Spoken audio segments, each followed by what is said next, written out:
Hello, hello, hello, everyone, and welcome to the hopeless stream. stream. This Sunday evening here in dark and bleak and not rainy, but cold, chilling Depressing. Copenhagen. So, It's raining with tears. yeah. So this is the first weekend in the new year. Yes. I noticed yesterday how all the bars in Copenhagen were crowded, as if the people just want to, retire back into their Christmas break, their I get winter it. break. I get So it. they could just, in defiance of whatever job they spent a few days last week doing. Everything sucks, Yeah. and it's been like that for as long as I can remember. We were at a bar at like 2 in the afternoon on Friday and it was already crowded. Yeah. So you just wanted to go home. Yeah. As if people hadn't even been to work or they were just there for a short while and just went back. So we're going to ride on that Yes. wave of defiance and despair and grief and hopelessness and take you down with us. Yes. And with the ship, as you'll see shortly. We're gonna be sinking tonight. I might as well spoil it. Yes. We're gonna be sinking. There is only one way, and that's down. That's down. The downward spiral. The The Maelstrom. The lone descent. Yes.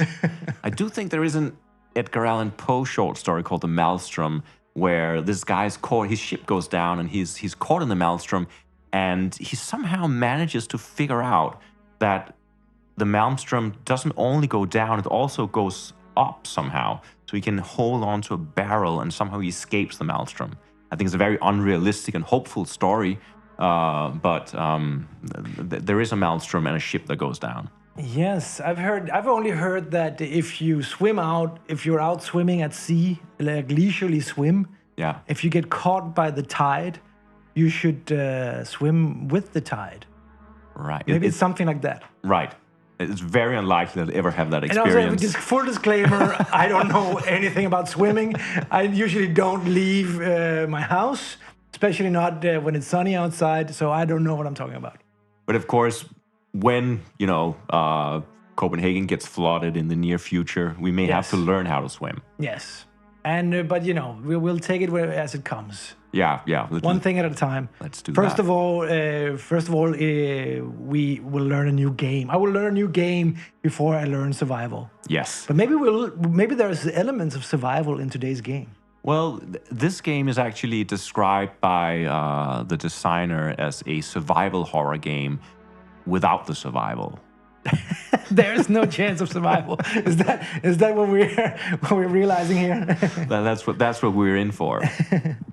So let's. Yes, Jeden, you should be our marketing person. Follow the stream is what we're trying to say. Always follow the stream. Yes, don't swim against it. No. It's not realistic. So this is your incentive to follow the stream and go down with the ship. Yes. Let's light some candles. Yes. Let's have some. And also welcome everyone to another gloomy Sunday, and hopefully it won't be as bad as we're prophesizing here, and we might even end up having a good old time. I think we're gonna have a great time. But you want me to that's do the last yeah. one? If you'll do the other side. So should I introduce today's game? Yes, please. All right. So tonight we will be playing Desperation, the Isabel, by Jason Morningstar from Bully Pulpit Games. And Jason Morningstar, he's a very well-known on the indie RPG scene. He's designed many very popular indie RPGs. The cockroach games, the infamous cockroach game, the I can't even remember what it's called, the Al-Shabhiri or something, cockroach game, and where you play sort of British upper class nobility, and people eat this cockroach and become possessed by the cockroach. Wow. And it kind of jumps around between Is people. it a little bit Kafkaesque? Well, I don't know if it's Kafkaesque. It's more like it's cursed. Like you eat a cockroach and you become possessed and cursed, and you try to somehow outmaneuver and undo all the other people. But This cockroach can be, I guess, swallowed multiple times, and everything goes haywire. It's a very crazy, odd concept, and he did it quite a few years ago, and it got a cult following. Since then, he's probably most well known, I guess, for a game called Fiasco. We have Desperation, Fiasco, the cockroach game. I love it already. Yeah. What a theme. Yeah. And Fiasco is basically about failed heists. Okay. So it's like where it's an RPG where you set up a heist and you find out how it fails. Yeah. And tonight is also a failing game. Desperation is a smaller game, and it is a so-called, I don't know if it's even called that, but the way that I am categorizing it in my head is to say that this is a quote assignment game. Okay. I don't know if there's any other quote assignment games out there. No. So it's basically a game where we're gonna be drawing quotes, and we're gonna decide who speaks these quotes or who thinks these thoughts or whatever it is. So we're gonna attribute quotes to some of these characters, different characters. Yeah. That's all we're gonna be doing. Yeah. And then we're gonna be riffing over that and see what happens. I have, as usual, I have no idea. We have here in front of us a print and play version of the game. It's also possible to buy the game in a boxed edition if you go to the Bully Pulpit. It's difficult for me to say. The Bully Pulpit Games website. Bully Pulpit. Bully Pulpit. Bully Pulpit. Yeah. Wow. You can buy box edition, and It's a whole mini game in itself, just to remember and also be able to speak the name of. They've been around for a long time, and I still can't pronounce them. So anyway, perhaps that's why I remember them. So Desperation is the system, the quote assignment system, and we are playing the Isabel. There is one other scenario called Dead House or something, which is I think it takes place on a farm in Kansas, and there's a drought, and everything goes to hell. Yeah. Desperation, the Isabel, that we'll be playing tonight, is about a ship called the Isabel and all the passengers on that ship. And the ship is a 3-masted cut schooner off the coast of Alaska. Cut schooner. So we're going to be fishermen. Ah, nice. But I'm not sure there's only fishermen aboard. There may be other kinds of people aboard this schooner. Ah. And A stowaway. a storm is brewing in the horizon. So I'm Like, sure it's there's- nothing. There's always a storm brewing. I'm sure it's nothing, you know. It's just a little breeze. It'll get some wind in the sails, make us go Yeah. faster. Yeah, it's great. Yeah. And also the fish, they sort of, they gather during the storm. They jump out of the waters. It's so easy to catch them. Yeah. We're gonna have like a massive catfish, a net full of cuts, and bring them home. So what fish are we fishing? A cut. Codfish. Yeah. Okay. That's it. That's our specialty anyway. I mean, there may be other kind of fish that come in our net, but that's our specialty. Okay. So, and other than that, we don't really know a whole lot. We're gonna have 3 acts that we're gonna play through. Yeah. First, we're gonna do a setup, and then we're gonna play through 3 acts, and or how long it takes for us to have disastrous have a event. disastrous result or I'm go down in the reminded maelstrom. do you know there's a TV show on Discovery Channel called Deadliest Catch, where it's also Alaska, and it's a crab fisherman, Oh, and it's very dangerous. It's some of the most deadliest crab fishing you can. is it because of the crabs or because of the weather? I think mostly the weather. Okay. But I don't know what goes on, at night when, the crab spirits arise. I mean, that's another thing with this game. It's the idea of the Desperation games is that they use historical settings. So this game takes place in 1888, and I don't know if the Isabel is a real ship. Perhaps it is, or at least it's something.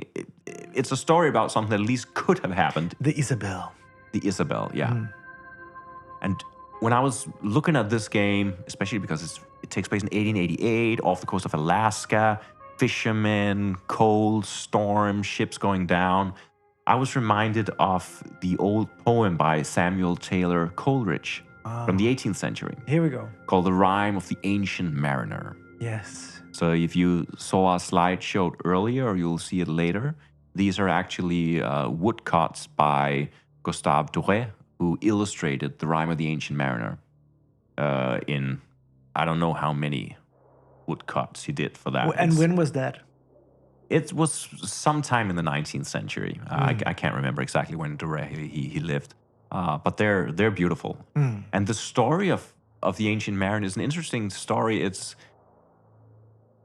Well, I'm not going to relate the whole story, but the essence of it is basically the Ancient Mariner. He's a sailor. He's on a ship. They're in the South Seas, and everything is going good because they're in trouble. And then suddenly everything starts going good. Like they get wind in their sails, and they get out of the ice. They're coming into safe waters, and there's this albatross that's following the ship. Ominous. But it's a positive omen. It's a bird of good luck. As soon as they see the albatross, everything opens up, everything clears. And then suddenly in the poem somewhere it says, the Ancient Mariner says, and with my crossbow I shot the albatross. And he shoots the albatross and everything starts going to hell. No. Like the wind drops down, darkness clouds the sky, people are starving, they're drifting, there's mutiny, there's everything that can possibly go wrong goes wrong because he shot the albatross. But the poem never explains why he shot the albatross. It's just out of the blue. Just out of the blue, he shot it. And I don't know, perhaps it's a comment on human nature. Like, things are going well, there's this auspicious burst that's following us, and then just some devil in him makes him take out his crossbow and shoot it down. Humans are so... They're really their worst enemy. The enemy is not the albatross. The enemy is mankind. Shooting down the only good thing on the sky. Yeah. The only thing that was helping them, and then everything goes to hell. And also the only life that they see for miles and miles is that lone albatross. Yes. And it has to be eradicated. And the crew, of course, puts blame on the Ancient Mariner. And at one point in the poem, it says that instead of hanging a cross around his neck, they hang the albatross around his neck. And if you've ever seen an albatross, that's a seriously big bird. And there is one of the woodcuts by Doré where you can actually see the albatross hanging around the Ancient Mariner's neck. Wow. Like a bird. Like a voodoo necklace. Yeah. And everyone aboard the ship dies except for the Ancient Mariner who survives. But then he's cursed to travel around and tell the tale to everyone that he meets. And of course, the whole framing of the story is him telling the tale inappropriately to a guy who's on his way to be married. Like, this is like seconds before they enter the church. Then they're stopped by the Ancient Mariner and he tells them about all the horrible things that happened on that sea journey. No one asked him. Yeah. And then I think the poem says something like that, now they're all grief-stricken but wiser. So if you're going to your own wedding and a random guy smelling of a dead albatross stops you, you just go... move on. Move on. Yeah. Don't listen. It's not worth it. Don't listen. Okay, so we're stuck on a boat. We're stuck on a boat. The Isabel. The Isabel. And we're off the coast of Alaska. We're in 1888, and we're supposedly caught fishing. Yeah. So first we're going to go through a setup where we just find out what the layout of the boat is. And then we're going to go through the whole crew. Yeah. And we're going to decide where on the boat the different crew members they are. So here is the ship. Here is the boat deck, the cabins, the foredeck, and the bow.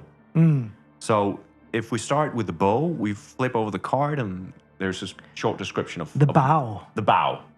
The bow. Not the bow. The bow. And in the bow, these are the berths where the mates sleep in cupboard-like rooms. Doesn't sound very comfortable. And it is hammocks for everyone else. Okay, so the mates aboard the ship, they sleep in rooms, but the rest of them sleep in hammocks. The various lockers, chain, sail, forepeak, are wedged in wherever there is room. The cook, Lestenkoff, is this guy over here.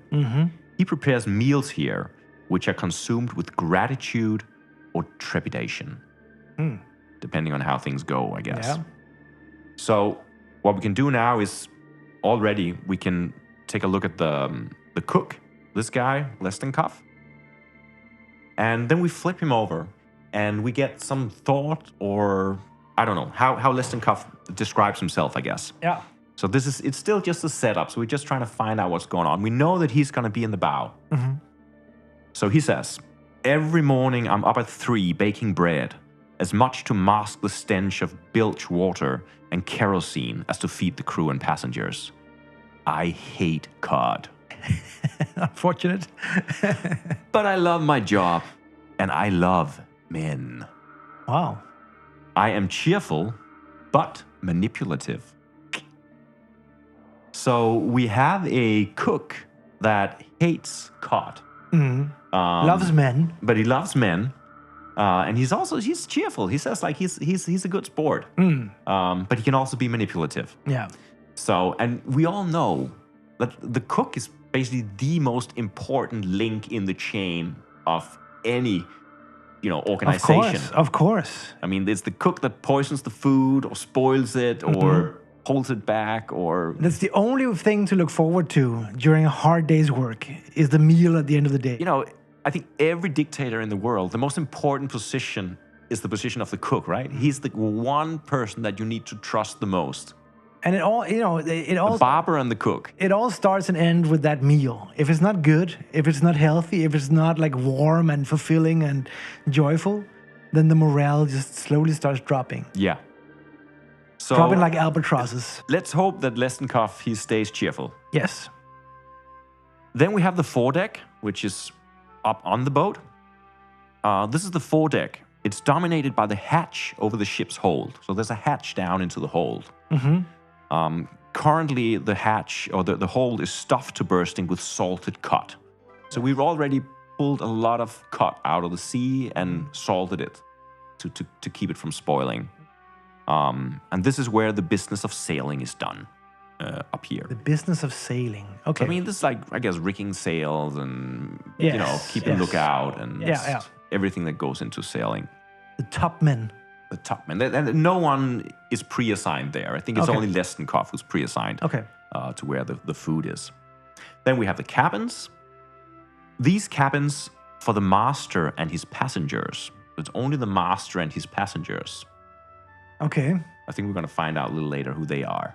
The master, is that the captain? I would think so. Yeah. I would think it's I don't know. Perhaps there is someone aboard the ship who's kind of above the captain somehow, or that's being ferried around. I don't know.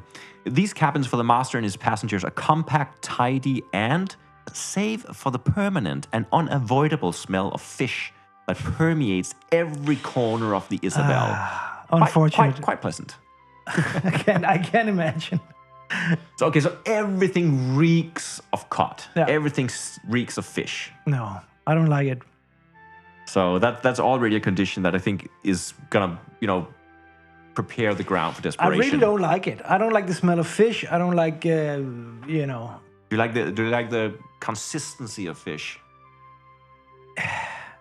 Yeah, I can eat fish, but cod is not my favorite fish. I have tasted cod that tasted wonderful, Yeah. but it's not my go-to fish, I would have to say. And how about cutting fish open and taking out the entrails? I would rather someone else do it. Right. I would rather less than Cuff do it. We'll let Lessenkopf Yes. slice open the fish.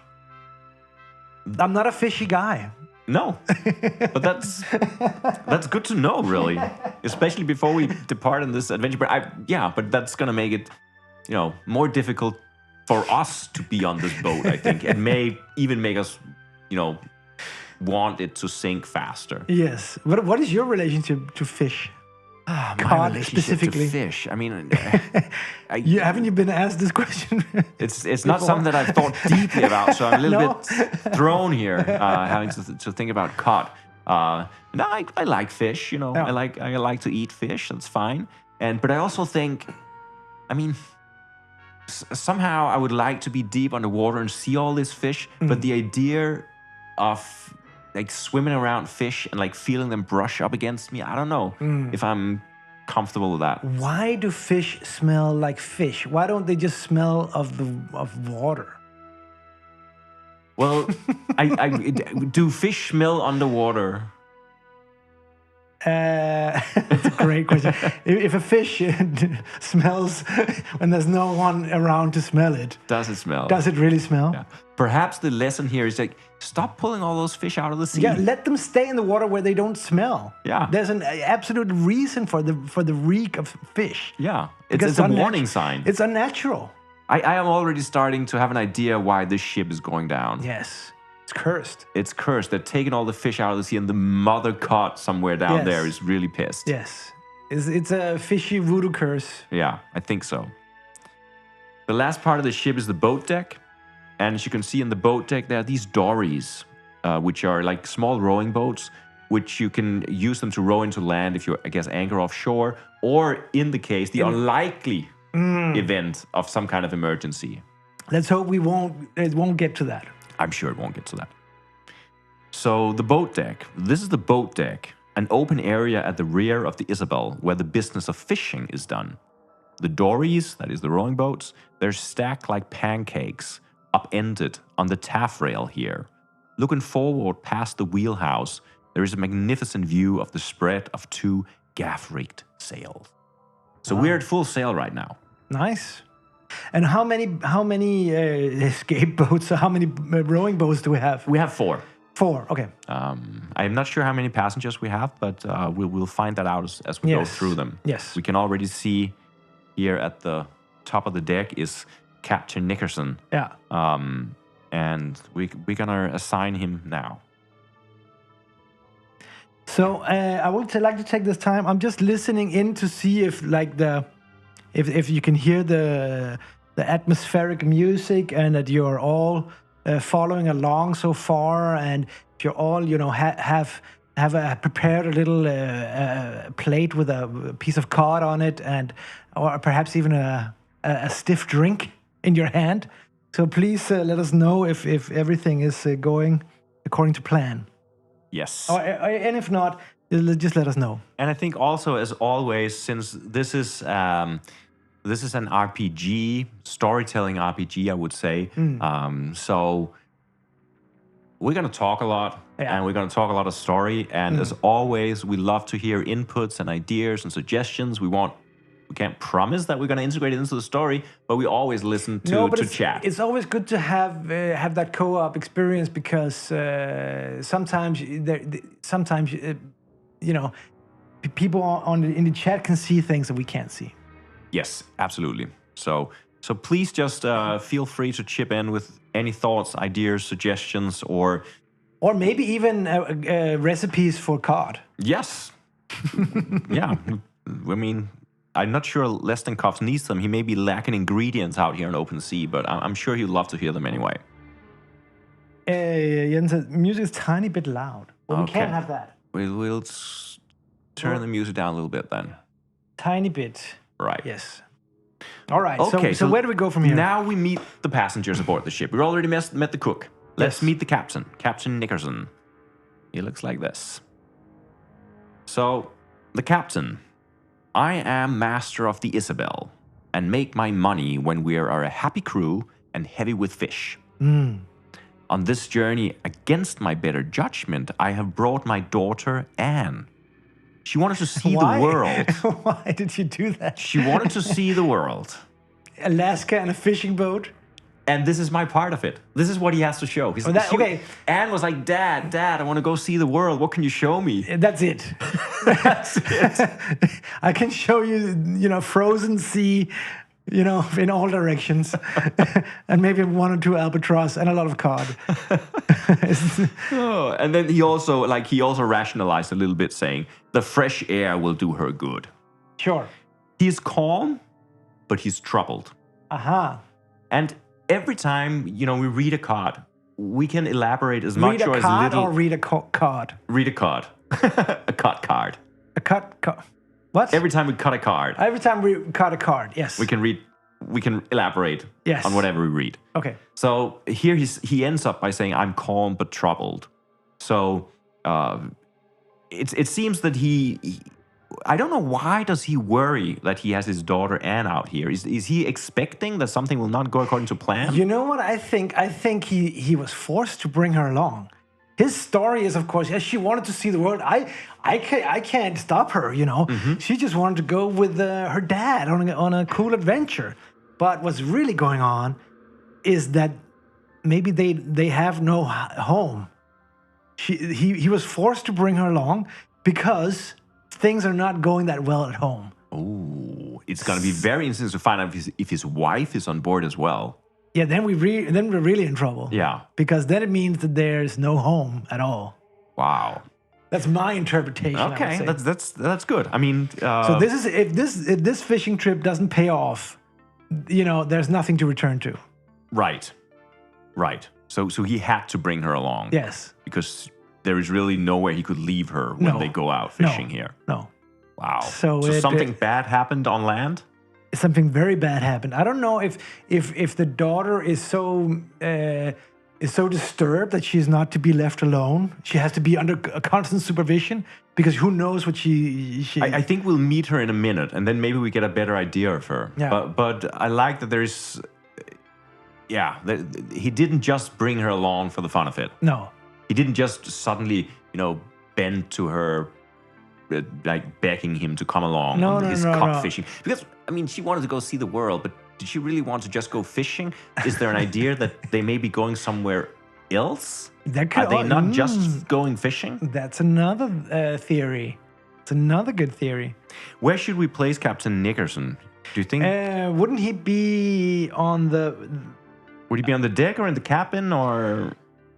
The boat deck, did they say, where is the steering wheel? I think it's on the fore. The foredeck is the business of sailing. The boat deck is the business of fishing.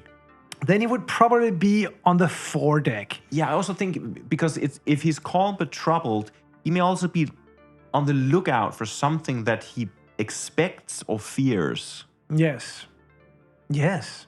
He's on the foredeck. He's nervous. We're going to put Captain Nickerson on the foredeck. There he goes. All right.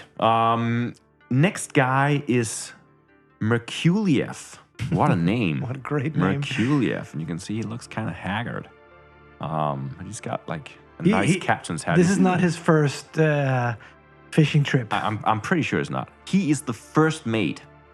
And he is Alutik, which looks like an Inuit name. So I think he's Inuit. He is a native Alaskan or whatever you say. But Inuit. I don't know Alutik. That maybe it's a tribe or something up there. Alutik. Okay. So he's that. And the Shumakins are home to me and I know them well. So that must be the area we're in. The Shumakins, perhaps. No, it's somewhere else. But I left on a ship once and now I don't belong there any more than I belong in San Francisco. Yeah. So he's an Alutik. He came from the Shumakins, which is somewhere, but he left them to go on a ship. So he left his native lands, his native people. Yeah.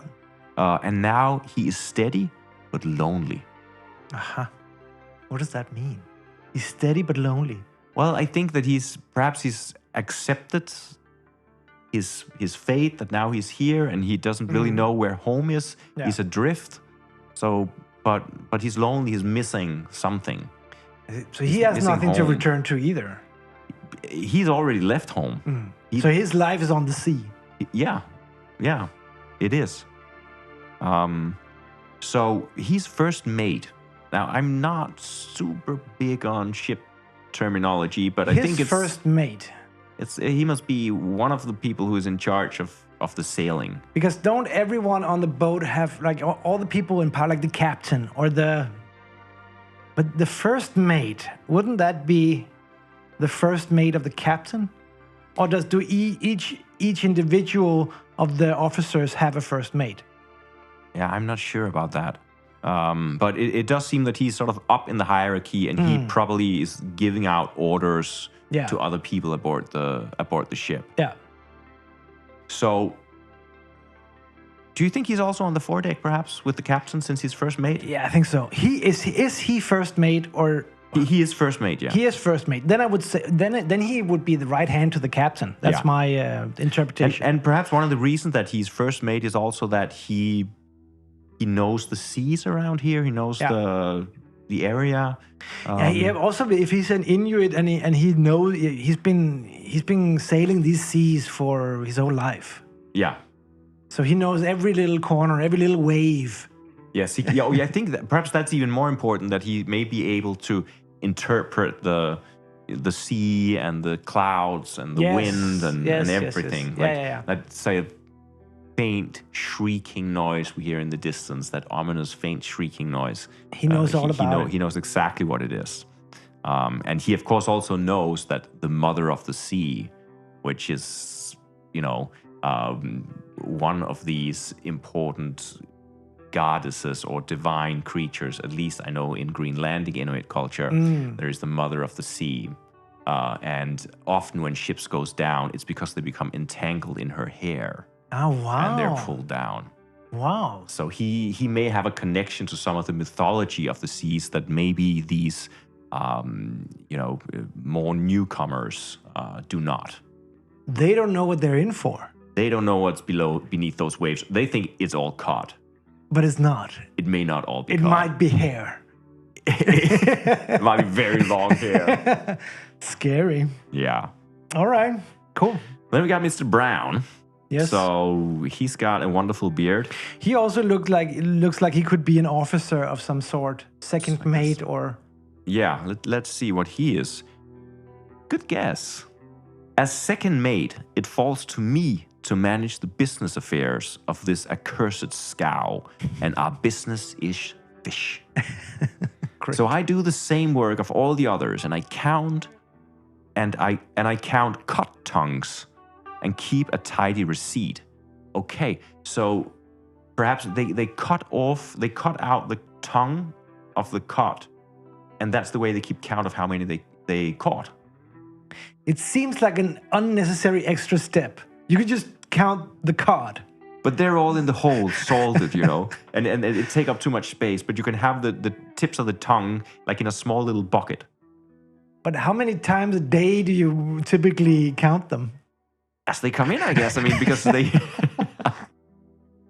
Okay, I won't question it. I won't question it. But, I mean, he's a bit of an accountant, it sounds like. Yes. A little bit, he's obsessed. I think, and probably very strict. Yeah. Like, if he sees a cod tongue that's not cut out properly, or he see a fish being thrown into the hole, suspecting that nobody cut out his tongue first. Or it might not even be a cod.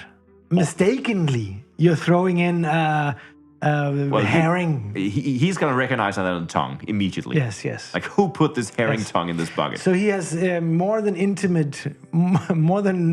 normal knowledge about cards. He has intimate knowledge about cards. But I think he has the kind of scientific knowledge or the biological exact knowledge, whereas Mikulev perhaps have like a more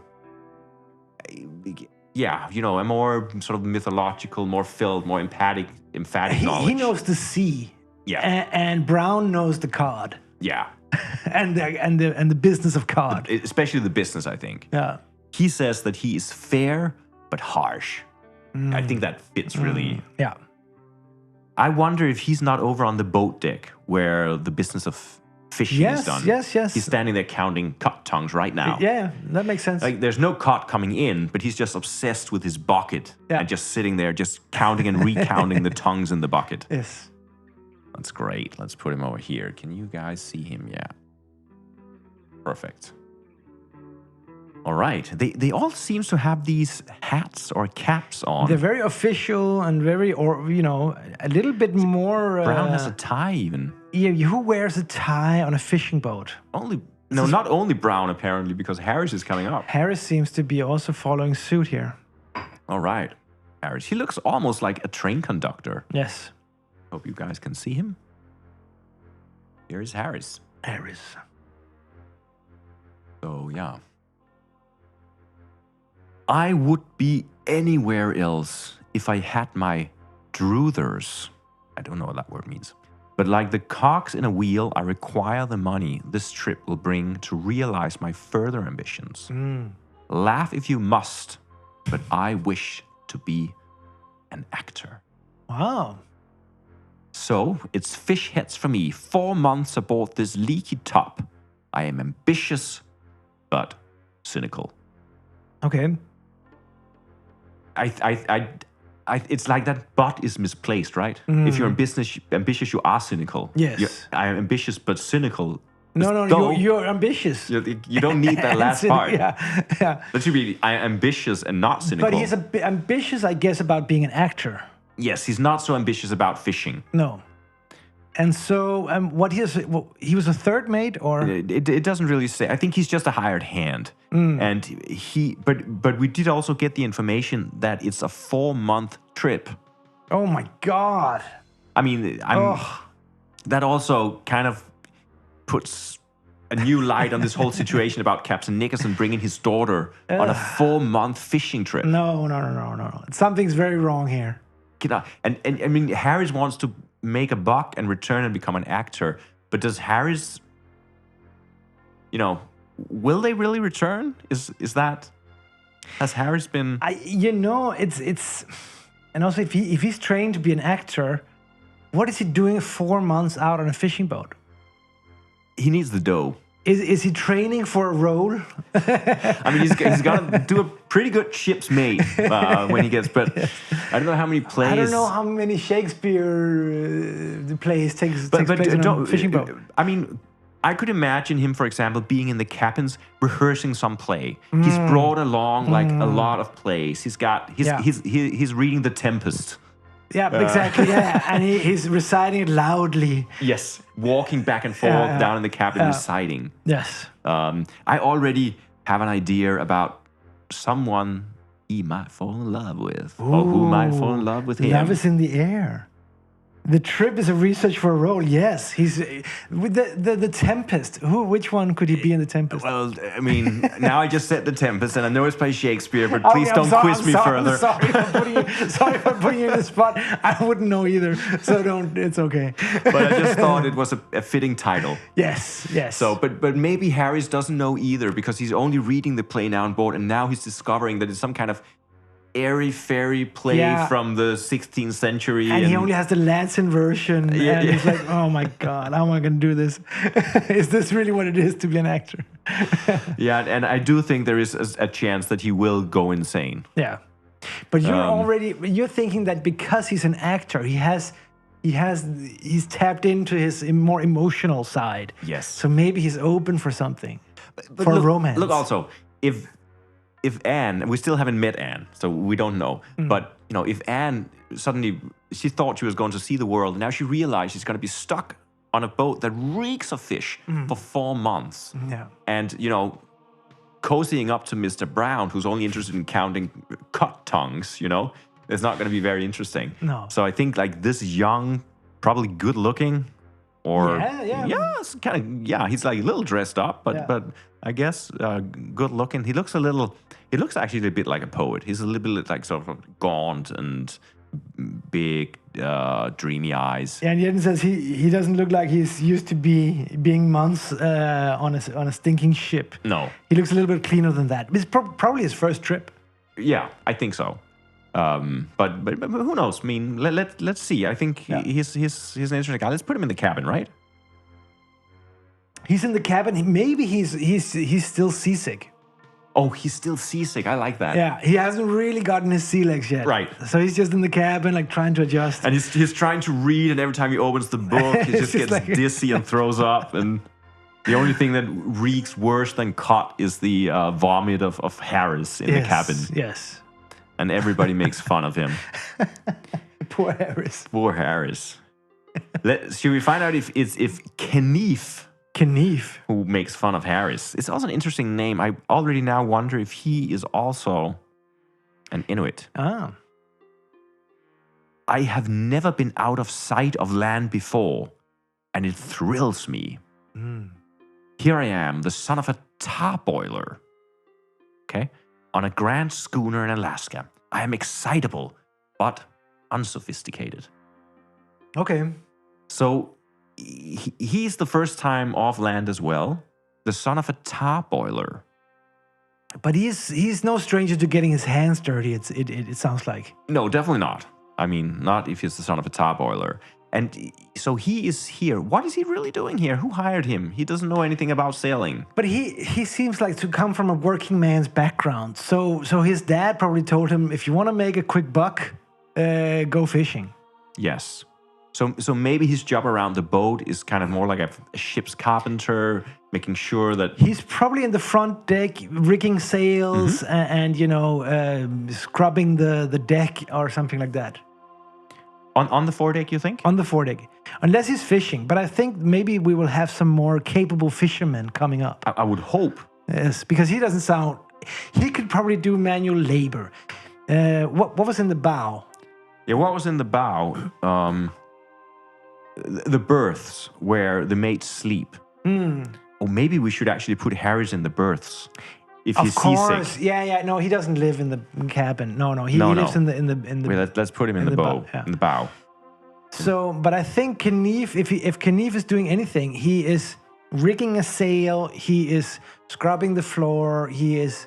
But he's also just excited to be on board. So he wants to be like where the action is, where you sail the ship. Yes. He's climbing a mast or something. Yeah. He's in rigging. Yeah. He's stuck in rigging. It's a deep cut for you hopeless gamers out there. That's a deep cut. If anyone gets the reference, please let us know. So we'll put Kniff on the foredeck as well. Yes. Then we have Holmes. See, he looks like he has a proper fisherman's hat on, right? This is more like what I'd expect. This looks more like a rugged fisherman type. Yeah.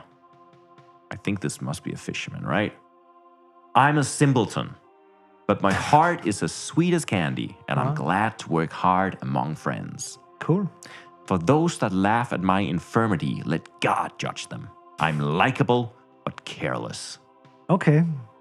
I think he's a good old fisherman. He is a good old fisherman, and he believes in God. Yes, God-fearing fisherman. Which is also why, perhaps, that, as he says, he's a simpleton, that he just works hard. He doesn't worry too much. No. Like, if this boat goes down, it's God's will. Yes. And if it doesn't, it's also God's will. Like, yes. There's nothing we can really do about it. No. He's careless, though.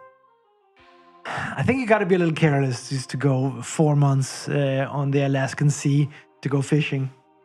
So do you think he's at the boat deck with Brown cutting out fish tongues? Or Yes, definitely. So he's working the fish. Yes. We're running out of space here. Yeah, that'll maybe determine where they are. No, we'll manage. We can move the candles. So how many people were that? 1, 2, 3, 4, 5, 6, 7. Okay, it's a pretty full boat. Yes. Here comes Gordon. Yes. He looks like a proper old whaler or something. Yeah. He looks a little bit like Herman Melville, which is, of course, another great reference here with Moby Dick. Yes. So Moby Gordon. Oh, yeah, he's philosophical, I can tell already. The universal truth of human nature Here we go. is that we are all craven, mendacious fools.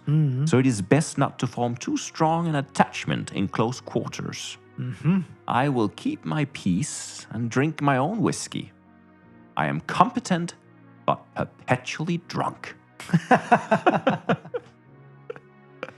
So he's an old fart. So he's a nihilist or misanthrope. Yeah, he doesn't really trust human nature. No. Like, don't, in close quarters, if you get too close to someone, it also means that it goes both ways, right? But I wonder if he is one of those guys that stays in the cabins. He's probably in the cabin right now drinking. Yeah. Because he has so much seniority on the ship that he's allowed to stay in the cabins. No one dares to tell him no. But he's also, I think, the kind of guy that even though he sits down there dead drunk and people complain about Gordon never doing anything, if something happens, like if a sail rips or something, he comes on deck and he doesn't fix it, but he tells them how to fix it. He knows exactly what to do in every situation. He's climb there, do this, do that. Yeah. And he rarely lifts a finger. But whenever, when there's trouble aboard, he usually knows how to fix it. I think Captain Nickerson, he keeps it on board because he just knows that, in difficult circumstances, Gordon is always there. Yeah. And then you just have to, accept that most of the time he's just drunk in the cabin. He's just drunk, yeah. But he, without him, the ship wouldn't have lasted so long. Yeah.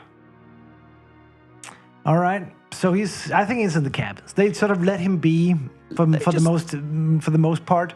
And when they're in need, they call on him. And they hope that he's not too drunk. Yeah. To fix it. If, against expectation, some unlikely... very unlikely circumstance. But I'm happy that we have him. It makes me feel more safe. Yeah. Then we got a guy called Portugal. He also looks like he looks like a runaway, a stowaway almost. He looks very tired.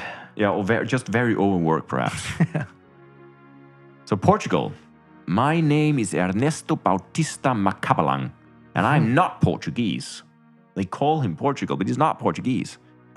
But I'm also not a man who catalogs his indignities. I've been on the Isabel since she was christened, and she has been sadly neglected of late. And I think this will be my last jaunt aboard the old girl. I'm experienced, but fragile. Okay. Look how tired he looks. He's so tired. He's been aboard the Isabel for... He hasn't slept since they left shore.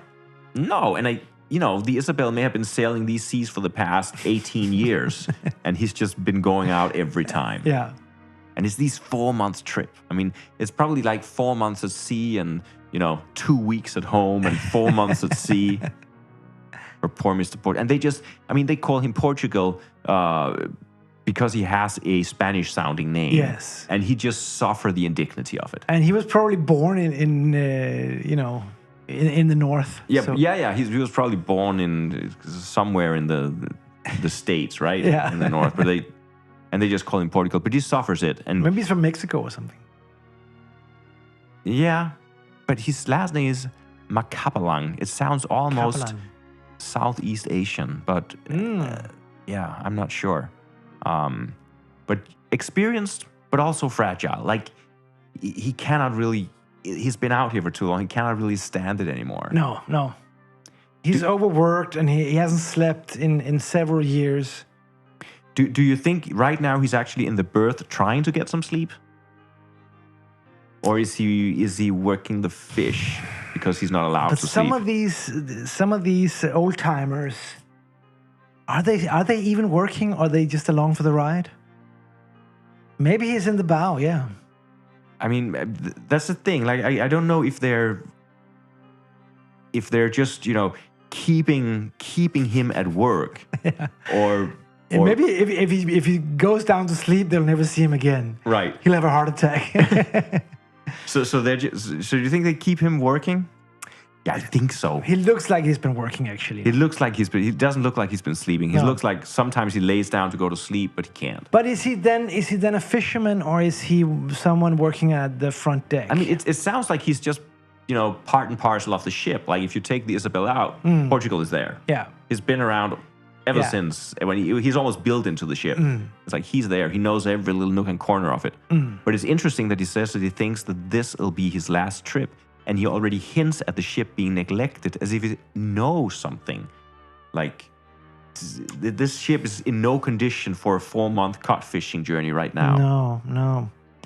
So maybe funds are being misappropriated. They should have spent, funds to actually and better who the would ship. know? But then I think he is at the front deck, actually. Okay. Is that what it's called? Because he knows what state this ship is in. Okay, so he's a little worried? Yes, because he's been working at the front deck. That's where you know how the ship is handling. Yeah. And the boat deck, you don't really know. You're just fishing. Yeah. You don't really see what's going on. Right. But if you're working at the front deck, you know when it's time to abandon ship, so to speak. Right.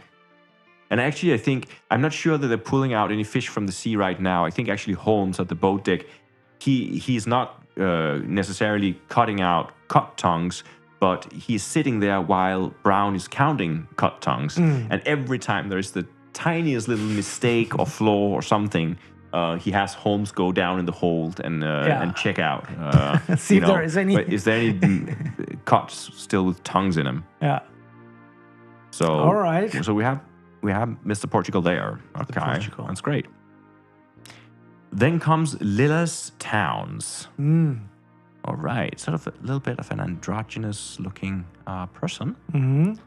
And I have been called to this work. I have been called to this work to bring the teachings of Jesus to those who toil in this forbidding wilderness.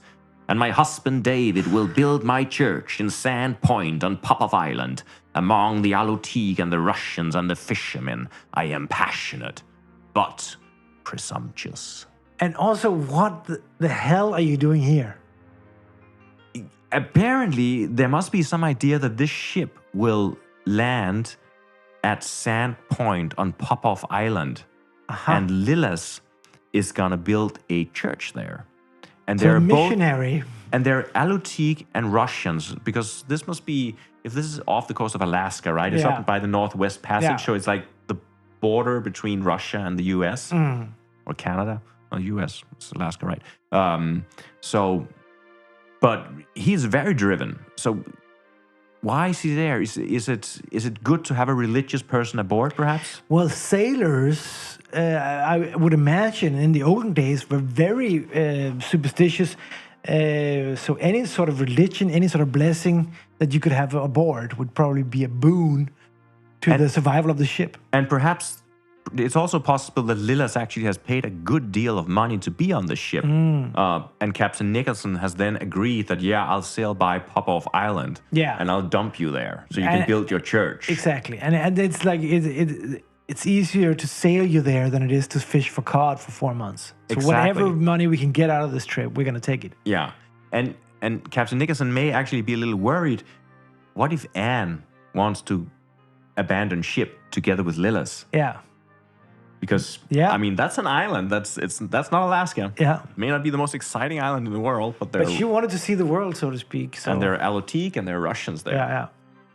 But I think Lillas is probably in the cabins. Yeah, I would think so. And like being perhaps, I mean, I imagine that Gordon and Lillas are each in the opposite ends of the cabin, right? Yes, definitely. Like Gordon is drinking and Lillas is looking reciting at him some religious text. judgmentally. Yeah. Trying to get him to better his ways. Yes. Of course, completely in vain. Yes, of course. Then we have David Towns. So is that the husband or father of Lillas Towns? Oh yeah, you're right. David Towns. Who is David Towns? Lillas is his wife. My wife Lillas, he adores her. My wife Lillas is a genius who positively burns with the light of the Lord. And it is my role in this life to assist her in her ministry. I myself am nothing. But Lillas has been guided by the hand of God, and I will in every way ease her path, even if it takes us to the frightful backwaters of Alaska. I am clever, but demanding. That's the worst. That's the worst kind. Clever and demanding. No. I mean, these buts, sometimes they're not really buts. I don't think that's a but. That's an and. Yeah, I'm clever and demanding. Yeah, so I'm not but demanding. It's not the opposite. Those two are not opposites. No. Aha. Okay. So in this marriage, it's definitely Lillas who is in charge of this marriage. Yes, and it was her bright idea to go to Alaska. Yes, and to Popoff Island. Yes. And the only way that David, he can possibly, justify his own sad existence is to say that, he goes there because of her and because she's called and he's nothing, she's everything. He's just an instrument in the hand of God, or... I don't know how she got such a strong hold over him, but she must have skills. To keep David in tow. But I imagine that they paid for this journey as sort of passengers. Yeah. I think they're passengers. So he could be in the cabin with her, but he could also be like wandering around the ship, basically. Yeah, sort of making sure everything is safe and everything is going according to plan, and maybe even according to God's plan. According to God's plan. Maybe he's even sort of nagging the captain, when are we there, or are you sure we're gonna make it in time, and things like that. He could. Yeah. So he could also be at the bow, perhaps. Trying to make sure that Lestenkov, he doesn't prepare too sort of abundant and luxuriant meals. Or maybe not too salty a fish or something like that. Yes, like it should be as tasteless as possible in the name of God. Are you trying to put him in the bow just because we're running out of room? I think he may be... But if we have to go through this whole deck, then we're going to run out of room. No, I think we only got 1 or 2 left. Okay. Sure, let's put him in the bow. He's down there. He's down there. He's talking to the cook and trying to make sure that he prepares a proper meal that isn't too, abundant. Too spicy and too no spices. Egregious. No, nothing like that. Then our final character is Anne Nickerson. Uh-huh. We already know who she is, pretty young girl. I still see a possible connection between Anne and our seasick poet actor. Yes. Maybe yes, quite possibly so. Anne's wish to go see the world is really a wish to be on the same boat as Harris for 4 months, because she heard that he was going on a trip to earn money for his acting. And she was like, Father, I would love to go see the world. It's definitely a coming of age for Anne and Harrison. Yeah, I think they are main characters in this. It's like the Titanic, right? It's DiCaprio and what's her name? Kate Blanchett, Kate right? Blanchett, yeah. Yeah. Well, maybe not, but I don't think that was their names in the Titanic. No, it's Leo and something, right?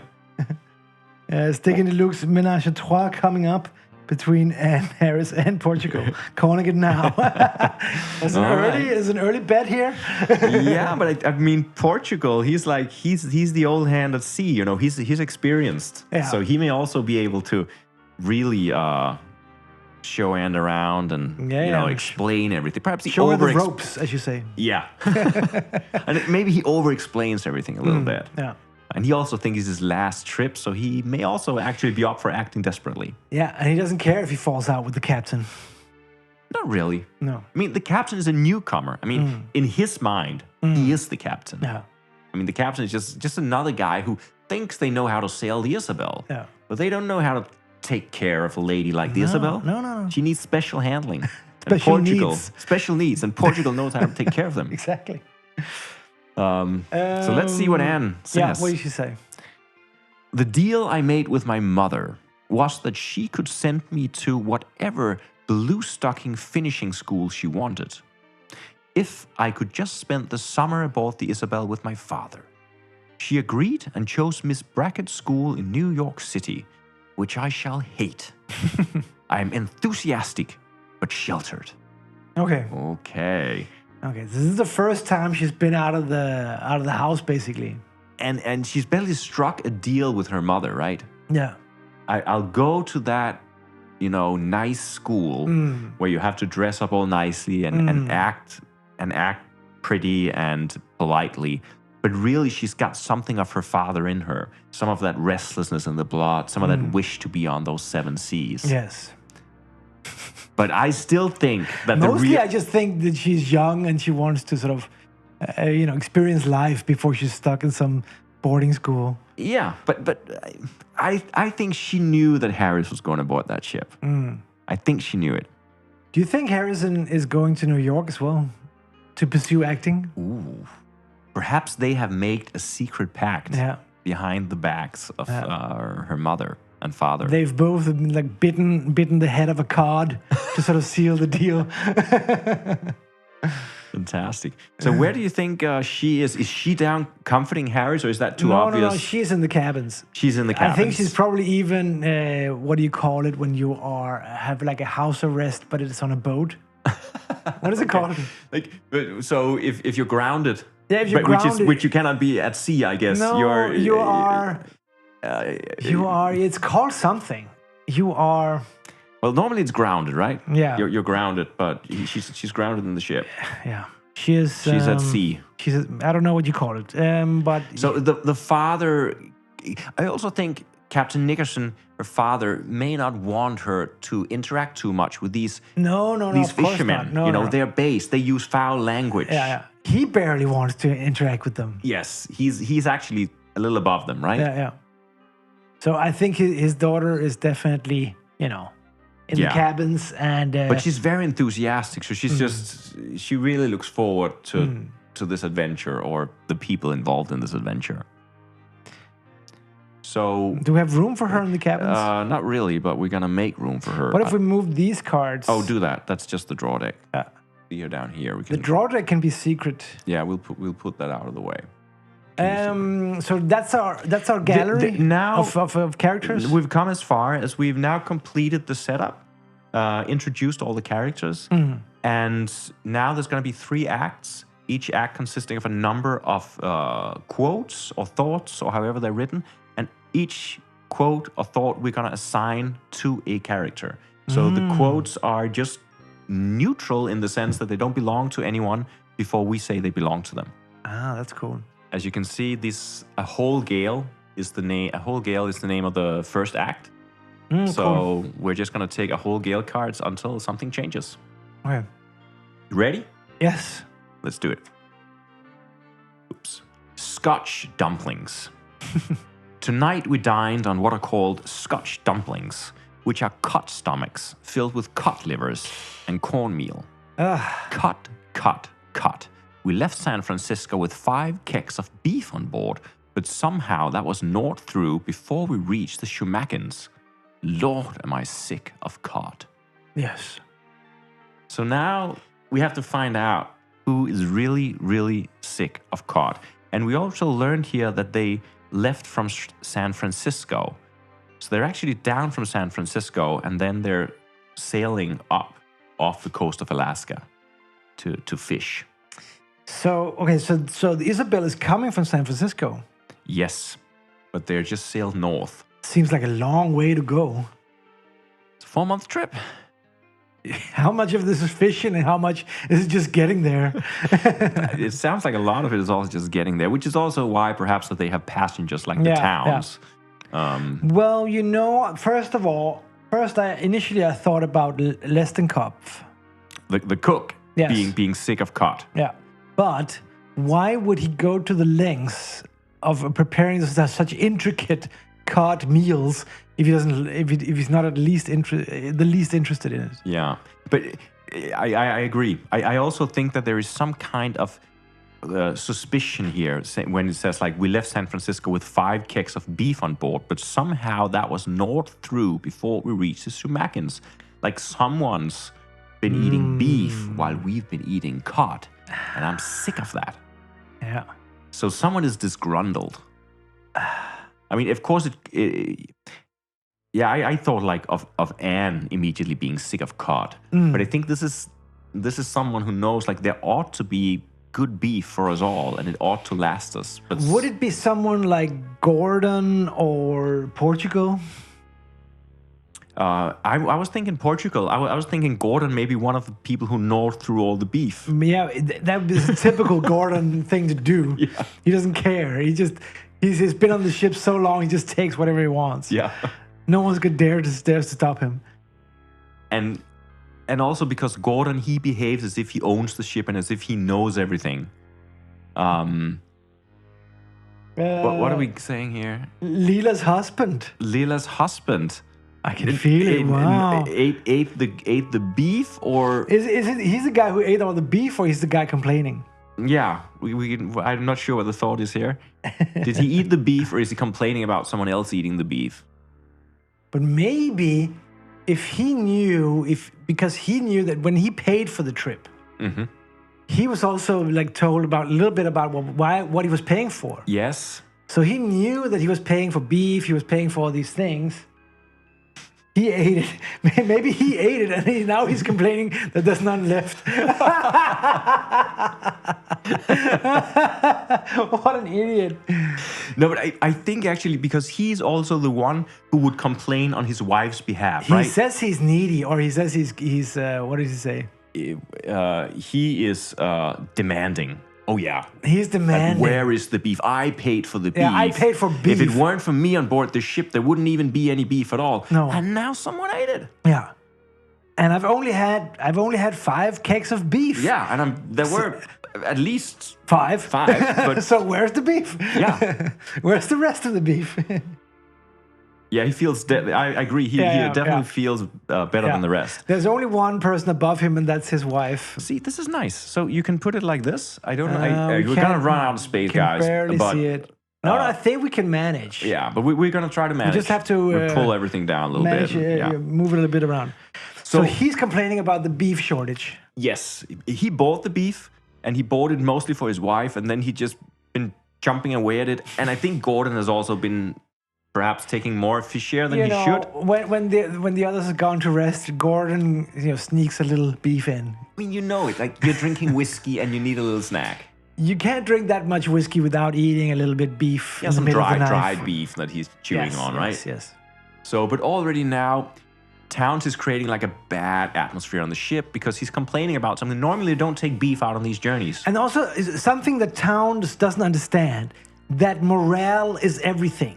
Yes. So you don't just go around spreading rumors, spreading bad vibes on a ship. You're like these 10 guys and girls, and they have to be together in small quarters for 4 months. So just going around complaining about beef is not cool. It doesn't do anything for sort of the feeling of companionship on And this. also, what are you going to do? There is no more beef. It's not like you can just get more. No, but you're going to complain anyway. You're going to, I mean, and they're only like maybe a month out. Yeah. So he's going to be complaining for 3 months now. Yeah. Or until they set him off at this island of Popov. Yeah. And it's actually Gordon that says that, you know, it's best not to form too strong an attachment in close quarters. Yeah. Because this is what happens, right? Yeah. This is exactly what happens. Okay, cool. So David Towns is creating a bad mood. Also, I think, you know, he's so subservient to his wife that perhaps it's also one of the way that he can sort of step into character by, you know, go out and, Yes. you know, he's almost set it up like he brought it and now he complains that it's gone because really, he doesn't. His wife probably blames him at night. Why did you only bring 5 kegs of beef? Yeah. Like, are we supposed to eat cod for 3 months? I mean, it's also his way of that's the only place where he can sort of assert dominance at all. Yeah. He takes charge. He takes charge, you know, because there's no way for him to do it in the relationship with his wife. No.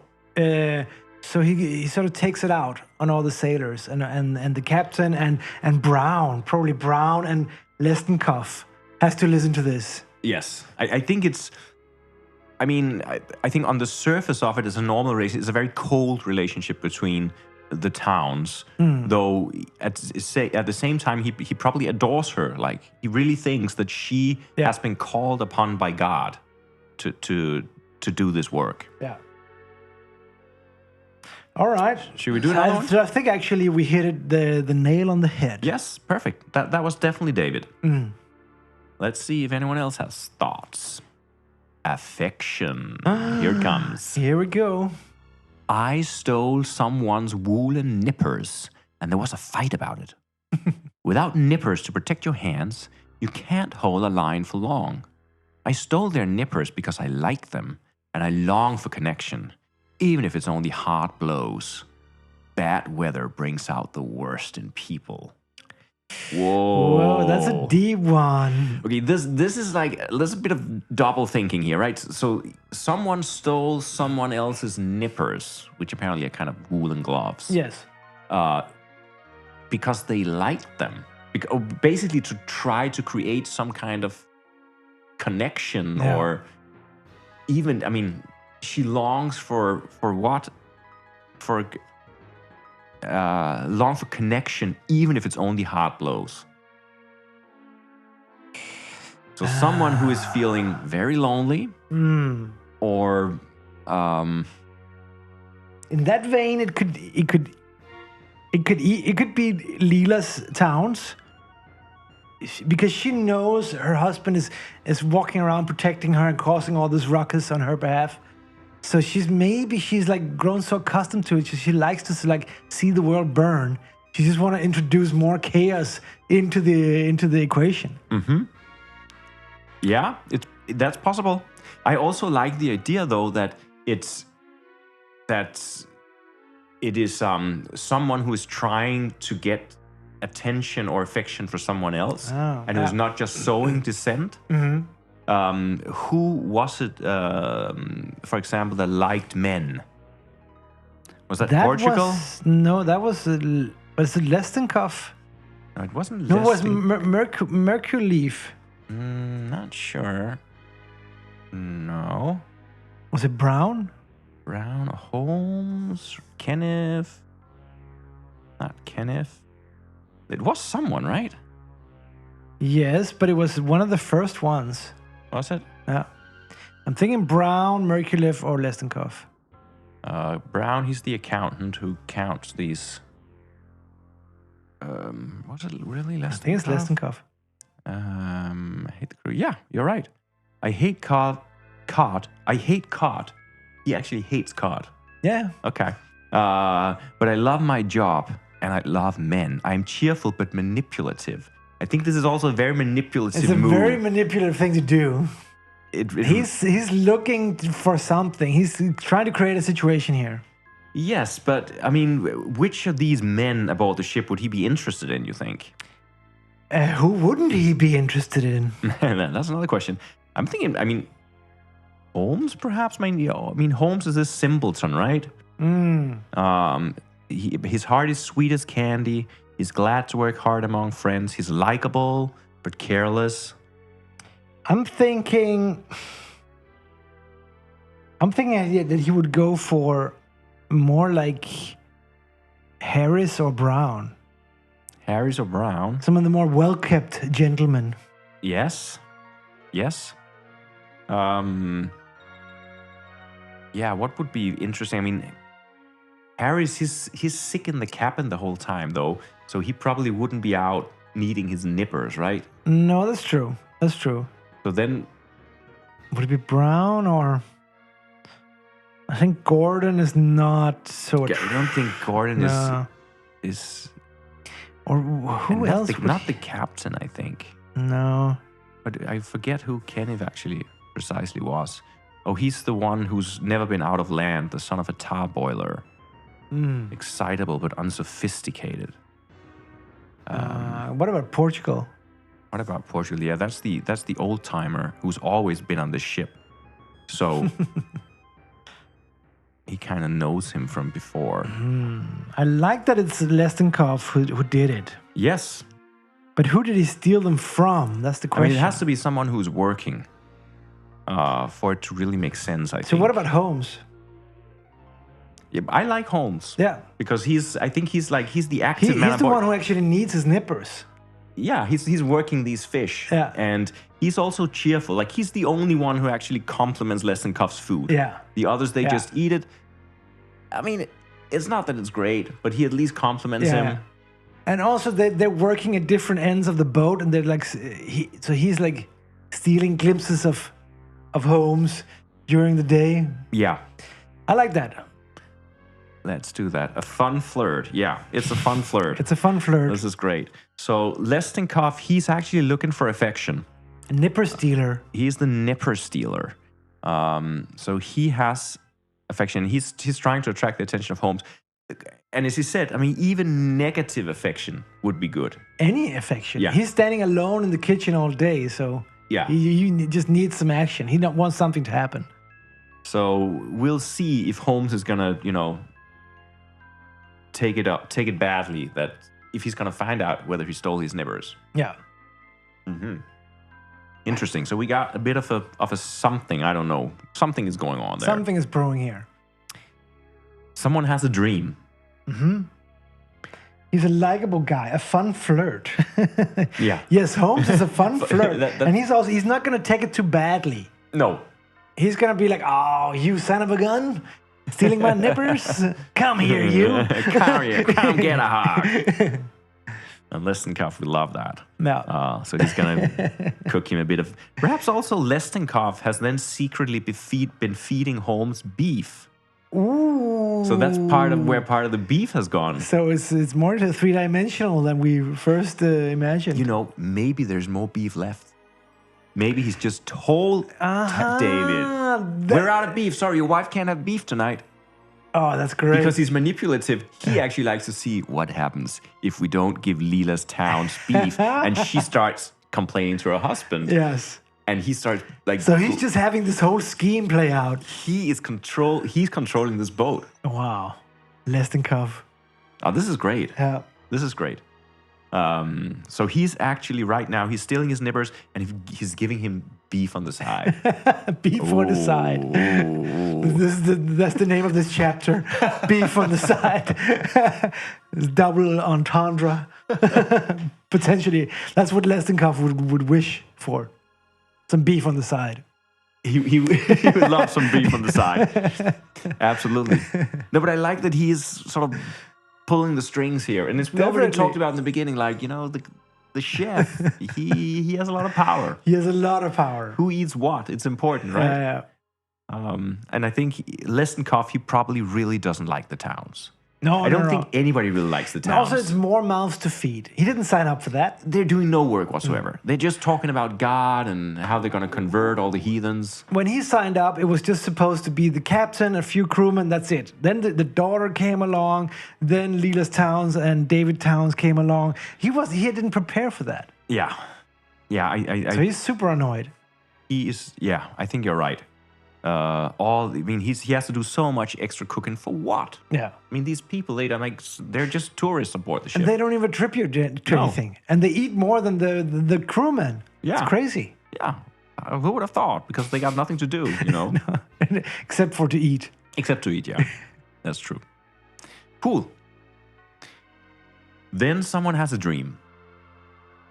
I dreamed I was lost in the fog in a dory. That's one of the rowing boats. Alone on the great ocean. I blew my tinny foghorn, but there was no reply. The sea was like glass and it was endless. I awoke in a considerable sweat. And, to be perfectly honest, I'm glad we're in heavy weather. I'm spooked by those little boats. My first thought was the captain. Uh-huh. Like, who would be the most sort of trepidatious, or the most anxious and worried about having, you know, the heavy weight of the responsibility of all the men, having nightmares of being alone. The responsibility of his daughter. His responsibility of his daughter. So waking up in a sweat, like he is the only survivor, which is the worst, fate for a captain. He's basically dreaming, right, that he's in a dory on an endless glass-like sea, and he's blowing this foghorn to attract attention. No one hears him. Sorry, I'm laughing, but Stegen has another. These are the dreams which drive Gordon to drink. So is it Gordon? That's also interesting. And there's also another suggestion. Yetten says, sounds like Portugal. Oh my God, guys. This is difficult. But look, I also have a take on it, which is that I think that this dream is also a premonition of what's to come. I think this is someone who can actually see what's happening. This is not just... So you're trying to say it's Merkuliev? Yeah. Wow. Okay, we have a Mexican standoff here. Yeah. At the middle of the sea. But I think that's either Merkuliev or who was the other guy who, like Portugal, he knew that this might be the last. Perhaps that's why Yetten suggested it. Yeah. Because I think this dream carries more weight than just anxiety. I also don't think that Gordon, he drinks so much that he doesn't dream anymore. No. He sleeps like 1 hour at a time. Then he goes up to smoke a pipe and have a drink. Then he goes back to sleep. Yeah. So there's no dreams there. No. There's only suffering. I mean, I like the idea that it could be Nickerson worrying about Anne, but I also like the idea that it could be a premonition and perhaps a recurring dream. Perhaps someone has had this dream before, even before they set sail. I also think, but I think Merkuliev's dreams would be more pertained to some old lore. Yeah. It would be more mystical. Yeah, you're probably right. So I think Portugal is a good bet, actually. Yeah. I would go for Portugal. That's also why he looks so troubled. So, and why he doesn't sleep, because every time he sleeps, he has this dream. Yeah. Yeah, exactly. To sleep, perchance to dream. Portugal might not sleep a lot, but when it does, it's full of dark dreams. Which is why he keeps awake. So Portugal basically knows, even before he got on the ship, he had this dream and he knew this was going to be his last journey. He's been having this dream way before they even, took off. Yes. And why is he having this dream? Why is this going? And does this really have something to do with, we said in jest in the beginning, that these seas are being overfished and these are, foreign ships that's penetrating the old Alaskan seas, fishing up, mindlessly cutting out tongues of fish just to count them. That there's some kind of the revenge of the sea going on. It's definitely it's coming to a head here. And Portugal somehow he's sensitive to dreams and premonitions, and he may not exactly know what it means, but I think that this whole journey is fated somehow. Definitely. I think he knows something. He knows more than he realizes. He's a medium for this. Yeah. But he may also be troubled by the fact that he didn't try to stop it. And also, he's saying this is his last trip, but deep down inside, he knows that he probably should have said that before. He probably should have warned someone. But then again, who listens to Portugal? They call him Portugal even though he's not Portuguese. Yeah. No, they don't know anything. They don't care about him. He's just, even if he had said something, no one would have listened, right? Portugal had a dream, hurrah. Yeah, who cares? Yeah. They don't even know where he comes from. They don't even know his last name. Yeah. Okay, so he sees the future. And we'll find out, I guess, why that is. But I think that there is something is cursed, and I think something feels not right about this fishery to me. I think Brown, he is kind of the incarnation of what's wrong with the fishing industry. But also, Brown is not susceptible to these sort of more esoteric inklings. He's rationalistic to the bone, right? Yes. What was his trait? He's fair but harsh. Yes. Okay. It's just, boring, conservative, stiff, only knows numbers. Yes. Yes. Okay. All right, should we? Yes. Let's go. Let's see. The cod business. You catch a fish. You cut out its tongue. That's as good as money. The master counts your tongues. You get $30 for every 1,000 caught fish. Wow. That's not good. No. Dress the cod you have caught. Form a line. The header lops off the head, and the splitter opens the fish, and the salter, salts it and throws it in the hold. Work together and keep your own tongues. So someone who's sort of someone's critical of the business, right? Yes. And also work together and keep your own tongues. Like, don't rock the boat, so to speak. Yeah. So who is really dissatisfied? Well, perhaps not dissatisfied, but just doing it. I mean, it could almost be Brown. It could be Brown, but although he's referring to someone higher up, but that doesn't actually mean it couldn't be Brown, because he could be referring to himself. But could we have the case that Brown is he's so good at his job, but at the same time he's so sick of it? It's like he's just been counting cut tongues for years and doing nothing else, that he is somehow planning a getaway? No, you could also turn this around, because to you and me, this may sound like antagonistic, kind of like I'm fed up, I can't deal with this anymore.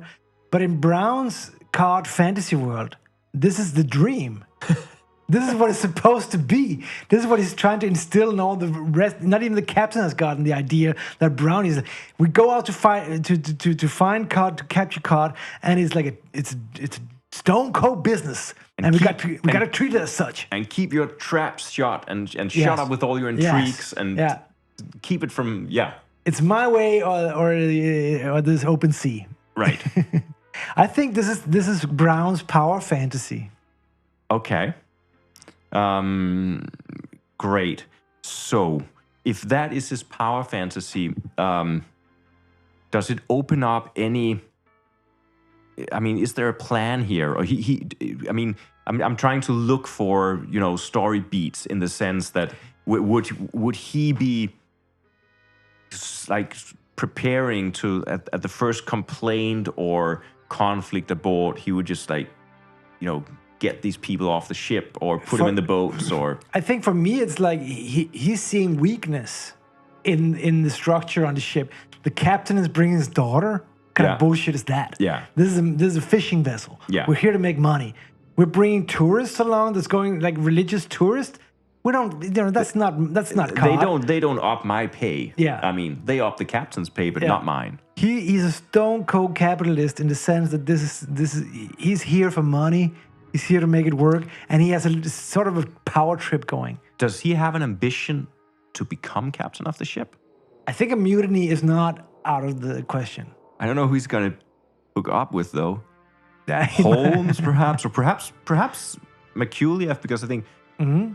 Makuliev could also be, critical. I agree that a mutiny would be tough, but Ken, if he's like this, this guy who's never been off land before. I'm a little bit difficult to parse him, but I just think that there's no one else who understands the cod fishing as well as Brown, and that they're so cynical about it. yes, And I know that it comes off as like complaining, but for him it's like this is the way it's supposed to be. yeah.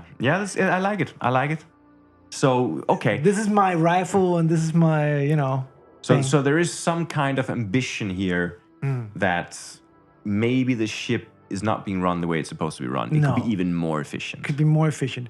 First of all, let's not sail from California or Los Angeles. Where was it? San Francisco. Let's not sail from San Francisco, first of all. Maybe let's sail from Alaska. Yeah, let's just stay there and fish. Yes. What do you want to do in San Francisco? Expend your money? You want to go stupid things like that? Pick up your daughter and 2 tourists? Nah. So stupid. Wasting my time here. All right. Okay, so Brown is the epitome of the cod business. Yes. Disgruntled capitalist. Yes. Ambitious, disgruntled capitalist. Disgruntled capitalist. You don't hear that often. Yeah, I think. Term of phrase.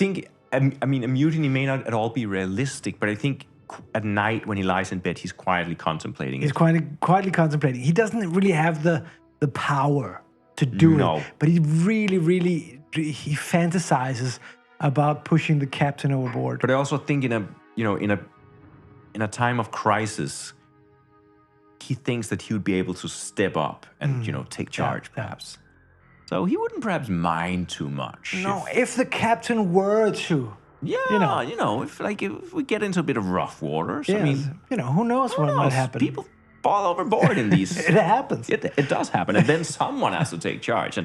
And he also, I think, has these delusions of grandeur that if the captain was not there, everyone would come to him. Yeah. And say, "Oh, Brown, you're the only one who can yes. save us." That's what he's fantasizing about that at night. It's like, okay, guys, if you insist, then yes, I will take the helm. I like that he's this accountant type who's just sitting there counting tongues while he's just massively power tripping. He's waiting for the day to come. Beautiful. Let's see what's more. I guess also, since it's a whole gale, we can assume that it's blowing up. Like, Yeah, it's getting windy. Perhaps getting worse. Yeah. Yeah. Counting tongues gives you great time to think. Yes. Absolutely. Better days. There's something symbolic about counting tongues, like you're quieting the masses. Yes, because it was also what he said there at the end, right? That everyone, count your tongues and keep your tongues. Yeah. Everyone else, keep your tongues. Yeah, and he's ready to cut the tongue of everyone on the ship. Oh yeah, if he gets insane, he Yeah. would start, cutting tongues off the people. He's so ready. Perhaps. Look out for Brown. But I think, because there must, in a person like Brown, there must be something repressed underneath that, and perhaps. Maybe it's his love for Lestenkov. He's jealous of Lestenkov and Holmes' relationship. Maybe, because he sees what's going on, because he's working with Holmes. And Holmes is also a bit of a simpleton, right? So he might be telling Brown about it. It's like, Lestenkov is so nice to me. I'm so happy that, he's our chef aboard. He always tickles me whenever we get too close. But I think there might be some change could happen in Brown. Yeah. There's something that's coming out. I would say he can go both ways. He can do a psychopathic mutiny where he cuts off the tongue of the sleeping crew, or he could, It could also be save the ship, like be the one who organizes how the dories go down and get everyone in the boats. Mostly just to save Holmes. Yeah. It's a love triangle right now. There's 2 love triangles, potentially. Better days. I sailed with old Captain Turner aboard the Porpoise when these fisheries were a novelty 20 years ago. We took 36,000 fish in 2 weeks. Of course, now I'm among a less grand class of people, weak and timid people who go pale at a little weather. This ship is sound, and I'm not going to wet myself over some rough seas. So it's blowing up now, and the seas are getting rough, but someone here knows the drill. An experienced sailor. An experienced sailor who is not going to be timid. He sailed with old Captain Turner. That could be Gordon. It could also be Merkuliev.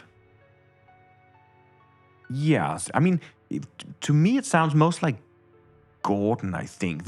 He's not going to be troubled over a few rough waters. He's sitting down with his whiskey. Mostly... It has to be really the alarm bells has to go off for and him Gordon to do anything. really doesn't care about anything. No. Isn't rough weather, fire, it doesn't matter. And perhaps that's also his sort of get out of jail card. Then whenever someone tries to get him to do anything, he says, well, I remember sailing with old Captain Gordon on the porpoise, and we took 36,000 fish in just 2 weeks. Yes. And everybody's like, okay, old geezer. I don't know what all the fuss is about, no. because it went back in my day. Yes, the winds were blowing twice as hard, and we only had half a sail, and we swam to sea, and we swam to land, and yeah. So we only ate cod teeth. Yes, and there were plenty of beef for everyone back then, and whiskey. There was much more whiskey than we have now. Yeah. Yeah. So yeah. And it also means that he kind of looks down at the other people. He says like, he's so over now I'm it. among a less grand class of people, weak and timid people who go pale at little weather. No, he's so over it. He doesn't have any patience for it. No, all these weaklings who are bored. Harris, who was just vomiting. Harris was vomiting, and if it was from drink, then he perhaps could respect it a little bit. But not really, but from a bit of rough waters. Come on, Harris. Yeah. So Gordon, he's not gonna get his feathers ruffled over the wind. Interesting. See everything. Yeah. Yeah. Great. All right. Do we do one more? Yeah, let's do one more. A point of interest. Mm-hmm. I don't want to cause a panic, but the Isabel is a bad ship. It's poorly cared for and overloaded, and we'll be very lucky if she makes port. The deadlights are secured, and everyone will do their part, and yet I fear that Isabel will flip away beneath us, and soon. Like someone has inside knowledge. Someone has inside knowledge here. And we, of course, already know that Portugal... He has dreamed of this. So this could be, of course, Portugal. Can we attribute a sentiment to like more than one sentiment? Yeah. There's no rules about that. That could definitely be Portugal. He's nervous. He's getting nervous. He's definitely nervous about the state of the ship. He feels like it's going down. Yeah.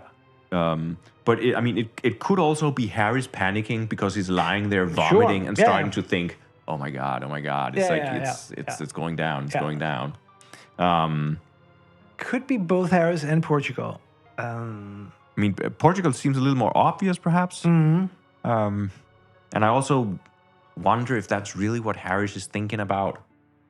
Is he that anxious? And also, does he really? He doesn't have the first idea about how a ship works at all, No. so he wouldn't know. I think it's a kind of a Portugal thing. Yeah, it's that fated thing. Portugal is the one that's been gifted with the vision, and now he starts seeing. Yeah.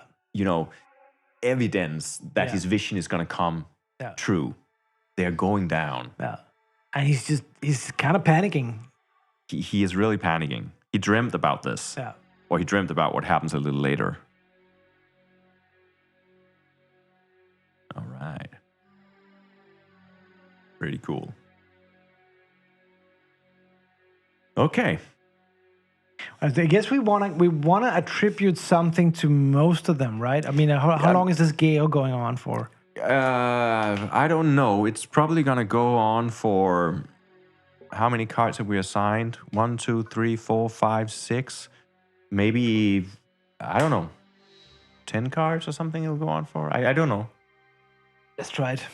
But I think you're right because I think right now we're setting up. Yeah. So it gives us more options when things start to develop, right? Yeah.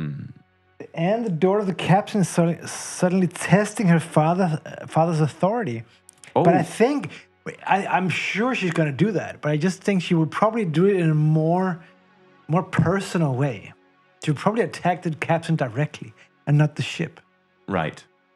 That's my feeling. Yeah. No, but I think it's an interesting idea that she's going to challenge his authority, because one thing is taking her on this journey, but he's already grounded her in the cabin. Yeah. And she's getting this resentment. And I mean, she wanted to see the world. She didn't just want to see the ship's cabin. She's been here before. Yeah.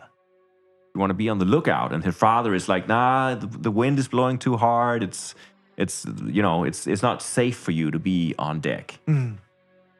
And she doesn't want to be treated like that. No. Station keeping. We're keeping station in a howling gale. The winds in the Shumagans are from the southeast this time of year, invariably with rain and fog.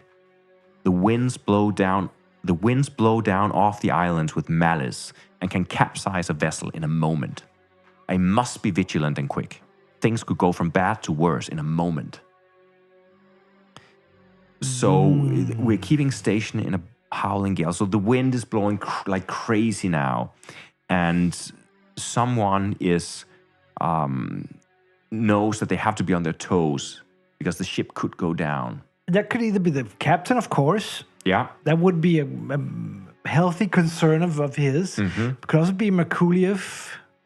Could be, yeah. Because he knows the weather, he knows, Kenneth wouldn't know because he's this land crab. Kenneth doesn't really know. No.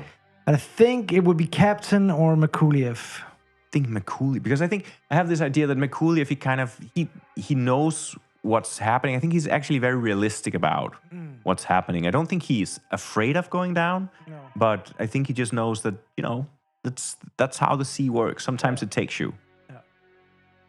Yeah, let's do Merkuliev. Yeah. So because he's the guy he's the guy who he can sort of taste the weather. Yeah. He can feel it in his bones. He knows the seas. Baiting the hook. Baiting the hook. Sailors spent their time baiting hooks the size of their hands, 1,600 of them to a line. They bait them with whatever fry they can scoop up. Squid, capelin, and it is a filthy business for filthy men. I could never love this life, but no one can deny the money is good. It almost sounds like someone who is not doing the job, but is looking at it from the outside, saying like, I could never love this life. But he's also intrigued about the prospect of bringing home a lot of money. Yes.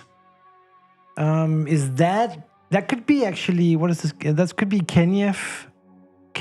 Yeah, because he's never been to sea before. No, so but he's seeing it for the first time, and he's like kind of intrigued because that's a lot more than his dad earns. Yes, at the tar boilers or what it was. The tar shop. The tar boiler. And he's excitable but unsophisticated. So it's not really for him, but he is intrigued about the prospect of money. Yeah. It could also be David Towns being intrigued about an alternative to being, at the command of Leela's Towns. Maybe he's like, what if I just stayed? What if I just left her at that port? I mean, we're going off to that island, and I know that she's going to build her mission, but perhaps my mission is to get her there. Perhaps my mission is not to stay with her forever. Ooh, another one. Okay, I don't know. Perhaps it's more interesting. It's more interesting because Kenneth... It's too obvious almost. It's also like, so what? Yeah, it doesn't really add anything to the story. No. I think it's interesting that David Towns would think that. I mean, he's walking around complaining about the beef, of course, but he's actually doing that for his wife, and he's sick of it. Yeah. I think he's sick of her. Yeah, it's like an act. He knows he has to go around and parading around, complaining. Yes. To show that he cares. But that is also why he's very observant about what the fishermen are actually doing. Oh, they're baiting the fish. It's really hard work, but they make good money. Yeah. And it's actually, he is, of course, also I don't know if it's perhaps he's not thinking that he would like to be a fisherman. Perhaps he's thinking that, this business is good. Yeah. Perhaps I would like to be in charge of a fisher boat. Yes. And that guy, Brown, seems very capable. Perhaps a deal could be struck. And Brown is not very happy about the captain. Yeah. And I think a guy like David and a guy like Brown, they probably see eye to eye somewhere. I think so. There is a connection somewhere. And also, he's so tired of being, paraded, being paraded around by Leela and doing whatever she wants. Yes. And doing whatever whim she fancies, So probably he longs for being in control. Should we put it on him? Yeah. Okay. So David is now secretly toying with the idea that maybe he could abandon his wife and start up a fishing adventure with because Brown. Leela's is the captain in that relationship, so to speak. And also, like build some say a church is a ship. Yeah. So the priest would be the captain of a church. Yes. In that metaphor. And she would be probably, and perhaps David is at the point where he'd sort of be happy to have someone else be her runaround. Yes. He doesn't fancy himself a first mate to Leela's. No. Or at least he's grown tired of it. Yeah. So there are cracks in the marriage. Yeah. And he feels that he can also, because I think also he needs somehow to justify abandoning her. And if he can tell that story about that he was called to lead her to the island. And then do something completely different. Yeah. That would justify breaking off from her. Yes, and also now he's seeing that there might be a way out. And if he can just get her there and get her occupied with building the church, maybe he can sneak off. Yes. And he might never have to see her again at all. Yes. He'll just be living out on the seven seas, never returning to port. Yeah, maybe he's growing acquainted with this life and accustomed to it. Yeah. Okay, let's see where the gale is blowing. Ghosts. I have heard that the Isabel was unmasted in a tempest back in 85, and her crew washed away, and the ghost ship was towed to port and repaired. I feel in my bones that she intends to wash us away too. There's death about her. Is that another of Portugal's premonitions? I mean, it could be, but it also sounds like someone who heard a story, and it sounds a little bit fanciful. Yeah, because Portugal would have been there. He would have probably witnessed the story firsthand. Yes. I'm thinking more like Harris, perhaps, who has like this a poet's imagination. Yeah. Yes, Harris. Because otherwise, it would be. Otherwise, it'd be Anne. Poetry, yes. Yeah. So maybe it is Harris. Yeah, poet's. But also because I think Harris probably also has this romanticized ideas about death and love and all these things, and perhaps he's always spinning these narratives about how they're all going to be washed away at seas and they'll be forever haunting it, and and he'll go down holding Anne in the waves. Or, So he's talking, and he's talking about ghosts. Perhaps he's probably also interested in Merkuliev because he sees him as like he's the indigenous native person who knows these things, and he knows the myths, and he's been telling him about sea ghosts or something, and Harris is just like vomiting and dizzy, and his mind is racing. He's also probably delusional at this point. He hasn't been able to keep any liquids down for several days. No. So he's having these like catastrophic visions. Yeah. And he can't remember where he heard that story about her being unmasted and all that, but he's sure he heard it from someone. Yeah. And perhaps again it's Lestenkov who told it to him to make him nervous. Because he could of course. see. Because Lestenkov is like that's the only sort of entertainment he gets. He's manipulative, He is manipulative. So he's like, oh, Harris, I just want to tell you, this happened 3 years Shouldn't ago. have come here because this is no You good. never know. Once they've gone down once, they so easily go down again. Have I told you who used to sleep in the hammock that you're occupying right now? It was not a good story. You don't want to hear that story. They didn't sleep there long. Oh, that's great. Yeah. So he is fantasizing about ghosts. He's probably seeing ghosts at this point. But I think also he's just the pale romantic poet, and who is, of course, there's a certain fear, but there's also an attraction. What if this happened? Yeah. Wouldn't it be beautiful? He's already writing the story. He just hopes that he can somehow finish it and put it in a bottle before he goes down. Hope he gets a chance to perform it one day. Yes, he'll write the whole thing out like a poem. Yeah, that he'll live that long. All right, the next one. This is the last one before the chapter ending. Okay. A liar. There is nothing worse among a small crew than the outrageous turpitude of the moral coward and teller of lies. Someone has been telling lies about me, very egregious ones too, and I know who it is, and they will answer smartly for their careless words. Okay, so a vindictive, self-centered person. Could it be Lilas? Could be Lilas. Yeah. I was thinking Lilas. But that's almost like the obvious one. It could also be the captain. Yeah. Maybe Brown is trying to undermine the authority of the captain. Captain could also just be, he's sort of self-aware about his own inabilities as a captain. So he's sort of maybe creating this myth, this story about, what did you say about me? I saw you two talking about over there in the corner. Was that about me? So he's doubting his own abilities so much that he's creating a false narrative in his own head. Like a paranoia. That someone is saying bad things about him. And actually no one has been talking. It may be Brown, but not in that way. It's his own insecurity, but perhaps he's picking up on something. And he also has his daughter to worry about. And it's important, of course, for him to look strong in front of his daughter and at the helm of the ship. I think it's the captain's insecurity. Right. So there really is no liar, but the captain is getting increasingly paranoid. Yeah.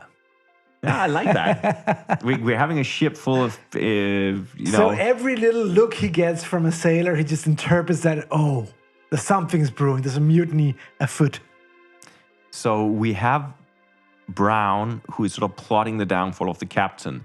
We have the captain who is hearing, voices everywhere, people talking bad about him. Yeah. And we have Harris, who is obsessed by the idea that the ship will go down and they'll all become ghosts.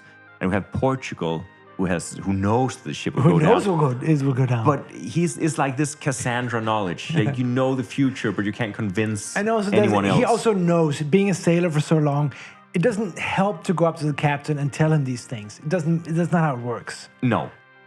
You're in it for whatever happens. Yes. And then we have David Townsend just walking around the boat, like trying to service his wife, but at the same time secretly plotting to leave her. Yeah. He's fed up.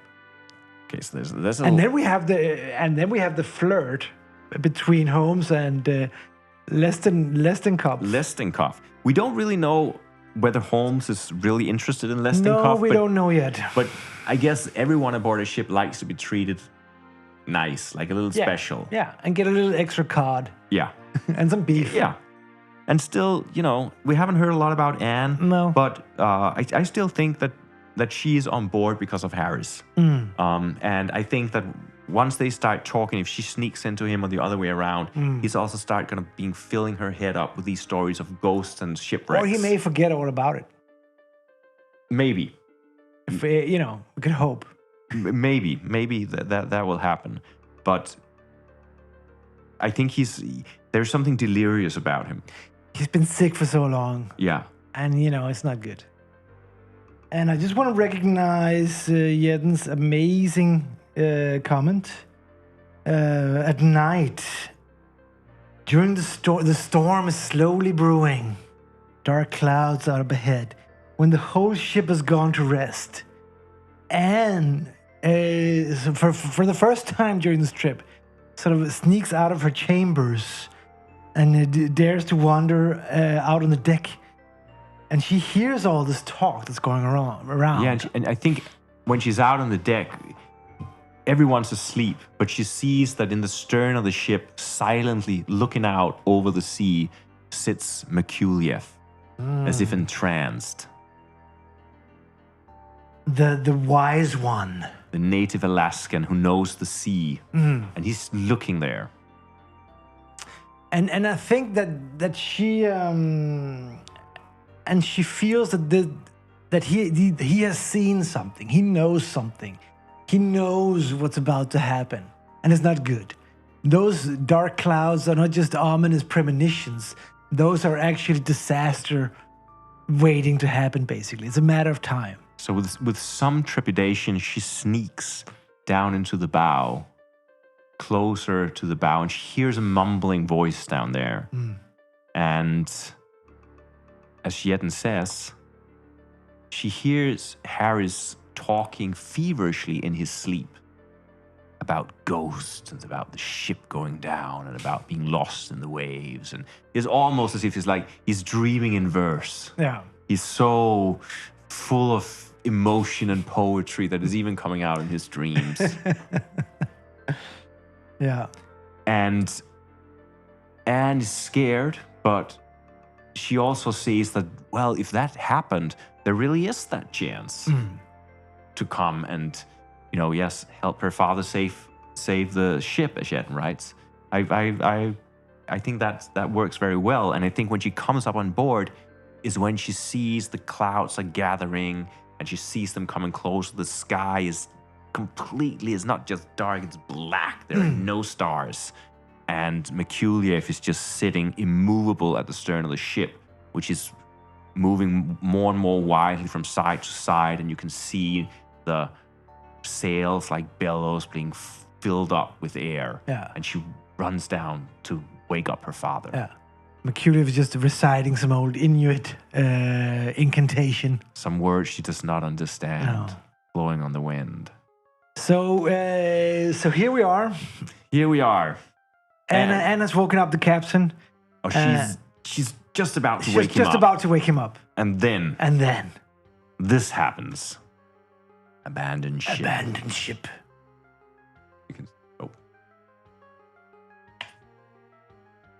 The gale turns to storm, and the Isabel is sinking. Choose someone to lash themselves to the wheel to allow safe escape for the rest. Send them to the deep. So someone ties themselves to the wheel of the ship to stay its course and will go down with the ship. And we know that Anne is down, waking up Captain Nickerson. Someone has to take action immediately. The captain? No, I mean, while Anne is down there, waking up the captain, some poor soul upstairs has decided to become a martyr. Not perhaps willingly. You don't think it's the captain who runs up? No, I think while this is going on, it's already too late. Someone has to take action immediately. And I'm thinking that while Anne is down there, waking up the captain, try to get him to put on his pants and so on, and trying to even convince him that it's actually an emergency. The boat is just rocking a little bit. These ships always rock a little bit. Come on, you've never been out to sea. This is normal. And while that's happening, we know that Merkuliev has seen the storm rising. He has been there for the whole... He hasn't slept in days. He's just been sort of channeling the gods. He knew it's coming. But I also think a guy like Gordon, he feels it in his bone. He feels it in the gray hairs of his beard. He knows when it's time to step up. Is this now when his experience comes into play? He's kind of also sick of all these newcomers aboard the ship. He's the kind of guy, he can just stay in the cabin and drink, and when it's time to step up, he steps up. You don't even have to knock on his door. He can feel it in the air. Yeah. This is why the captain brought him along. Yeah. Because what he does is basically suddenly Gordon stumbles out of his cabin and suddenly he's as if sober. No one has ever seen him that clear-headed, that focused, walking straight across the deck. And it's only when the boat is rocking the most that he some sort of balances out. he's like a rock on this boat that's going back and forth beneath him, and just see him walking straight as if he was walking on a perfectly flat floor in still weather. So Gordon is at the helm, like a beast, like a Poseidon, and riding the waves. He takes a rope and he wraps it around him and he ties himself to the wheel. And he stays the ship just long enough for the dories to be overturned and lowered into the sea with all the passengers. So what we have to do now is that we have to send old Gordon, who was looking for better days. He was not looking for better days. He was reminiscing about better days. I think this was his destiny. This is basically his destiny all along. Yes. He knew he was going to end his days at sea. So he goes down with the ship. Yes. And the other passengers, we have now to divide between the 4 dories, which of course also means that only the people in the same boat can now interact with each other. So interesting. There's going to probably be some people who are very interested in being in specific boats with specific people. Yeah. I just burned some of my hair. Oh. I don't know if you can smell that. I can, but... It smells like a cod. It doesn't smell like cod. Yeah, I was just thinking, is that how cod smells? Okay, so we have to divide the people up into 4 boats. So we take Gordon.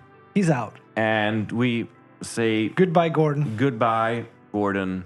Should we have a sort of a cemetery for the... Yeah, I think the cemetery will be below us. Because we don't really have room for a cemetery. Okay, yeah. So just below the screen where you see us, that is the bottom of the sea. And we got Gordon down there now. Then we move these 4 ship images. And then we take out the dories. So we have Dory 1, Dory 2, Dory 3, and Dory 4. And then we decide how many people do we have? We have 3, 6, 9, 11. I'm counting 11. So that's 3 or 4 per boat. Yes. There are some obvious couples here. I'm sure that, the towns will be in the same boat. That's a given. They're sleeping in the same bed. They're woken up together, and they wouldn't leave each other's sides. No. And I also think that the captain and his daughter, they were together when this started. Absolutely. And I think, the captain and his daughter, and who else would his captain bring along? I think Brown is want to be in a separate boat from the captain. Yes. And he is probably... He might be together with the Lestenkopf and Holmes. To have that little triangle. Yeah. The love triangle. Let's try to put Lestenkopf over here. In Dory 4, if we can room it. Yeah, I think that's all fine. Right. Then let's see. We have Merkuliev, Kenneth, Portugal, Harris. It's also... It's tempting to put Harris together with Anne. It is tempting. And it may be right even. It could perhaps also be interesting to put Merkuliev with the towns. Because the towns are the most opposite. Yeah. Yeah, that's they're interesting. the 2 different religions. The 2 different takes on it. Yeah. And so what is the more tragic? Like, if Harris is in the boat with Anne, that could, of course, it could perhaps also interesting that he was in a different boat to keep them apart as long as possible. Yeah. Let's do that, and let's put him together with. Maybe put him together with the more experienced sailors. So that makes him. Who else is gonna take care of Harris? Yeah, it would probably have to be the cook, actually, right? Yeah. So perhaps it's the cook and Holmes. Perhaps Holmes abandons Brown a little bit because he knows that Brown, he's such a whip cracker that he doesn't really want to be in a. Yeah. Perhaps Brown is in a boat by himself. That's a nice one. That's a great one. Yeah. That's great. No one likes Brown. Let's see how it plays out. But anyway, let's put the cook in a boat. He carries Harris out basically to the dory because he's sick right next door. Yeah. And Holmes, he asks Holmes, of course, to come help carry Doris. And anyway, he says, Holmes, I got your nippers in here. And so Portugal and Kenneth... perhaps rethinking, perhaps it's even... Portugal could also be interesting with the towns because he's got these apocalyptic visions. Yes. So perhaps Brown... But someone has to go along with the captain. Brown could also go with towns. Because he's got this idea of a cut business and towns wants to, they might be conspiring in the boat. But then would it then be Brown with the Dory 3 and then these two here? Kenneth and Portugal together with the captain?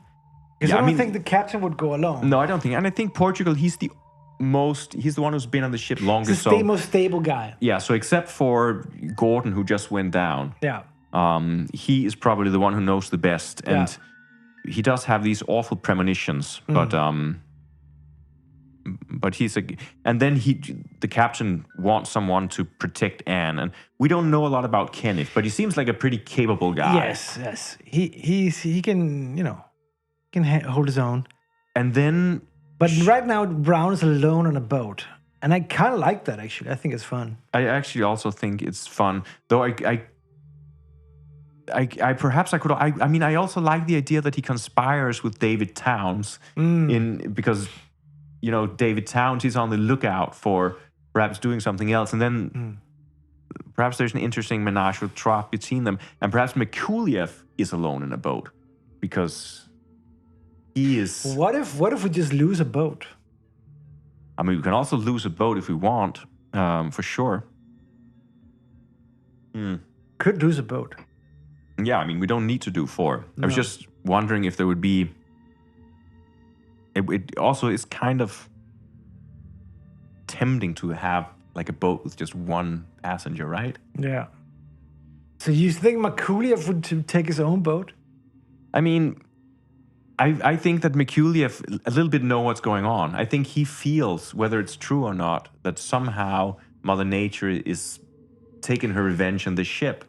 Okay, so to be associated with these people is no good. If he the only way to survive for him is to sit out alone in a boat. Yeah. So let's do this. Let's do Mikulev is alone. And the Towns and Brown are together. And I think Lilas actually likes Brown. I mean, he's such an orderly man. Yes. Like he does things in the correct way. Man. He does smell an awful lot of cod. and that business with the tongues. Specifically cod tongues. Yes. I mean, that's an awful business, but it is his job. So she's taking him in thinking that he's a stable guy. Yeah. But she doesn't know that David has been speaking with Brown all along. And not like outright saying anything bad about Lilas, but, just like thinking, is there money in this? Can you set, I mean, this looks like an inefficiently run ship. I'm sure you could run a much more efficient ship. And I have some money to start up. Exactly. So he sees this in the midst of catastrophe still because he's such a practical man. He's an opportunity for business. Yeah. Let's get in the boat with him. Yeah. And she, of course, just sees that Lilas is being challenged by God, which only convinces her even more that it's right to go out and set up this mission. And I think she's maybe not so scared as the other ones are because, it's God's will. No, and I think Brown and David just sees this as a great opportunity to do some business. I think Mikulev, he really knows what's going on, or he feels he knows. and he's doing the only thing, just trying to get away from all these Could mad. also be one last thing though. Could also be that Harris joins Mikuliev. Yeah. Because And just because I think that Mikuliev would feel pity for Harris. He wouldn't leave Harris abandoned. perhaps everyone runs for safety, and Harris is barely conscious. Yeah, he's just sick down in his bunk. He doesn't know regular seas from disturbed seas. Everything So basically, we have this scene where water is coming into the cabin, and Harris is lying there in his sweat and just mumbling, and he feverish doesn't know if raving. it's a nightmare or what's going on. And we're just about to see him drown, and then the hatch opens. Everyone's in the boat except Mikuliev. He steps down and pulls Harris up. I think Mikuliev recognizes that Harris is an innocent soul. Yeah. He didn't ask for this. He doesn't know what's going on. And Harris, he of course aspires to be an actor, but also think that now is the chance, if he survives, that Harris may learn something from Mikuliev, get a completely different perspective on life. Yeah. I like that. Let's put Harris in the boat with Mikuliev. And then what? We have Holmes and Leisten. This boat, I think they're just gonna. This is gonna be a great boat. This is a party boat. Yeah. And I think Kenneth, he's just like a hired gun here, right? Yeah. And Portugal, he's there for sort of stability and experience. Yeah. I think this is a really nice setup. Yeah. Cheers.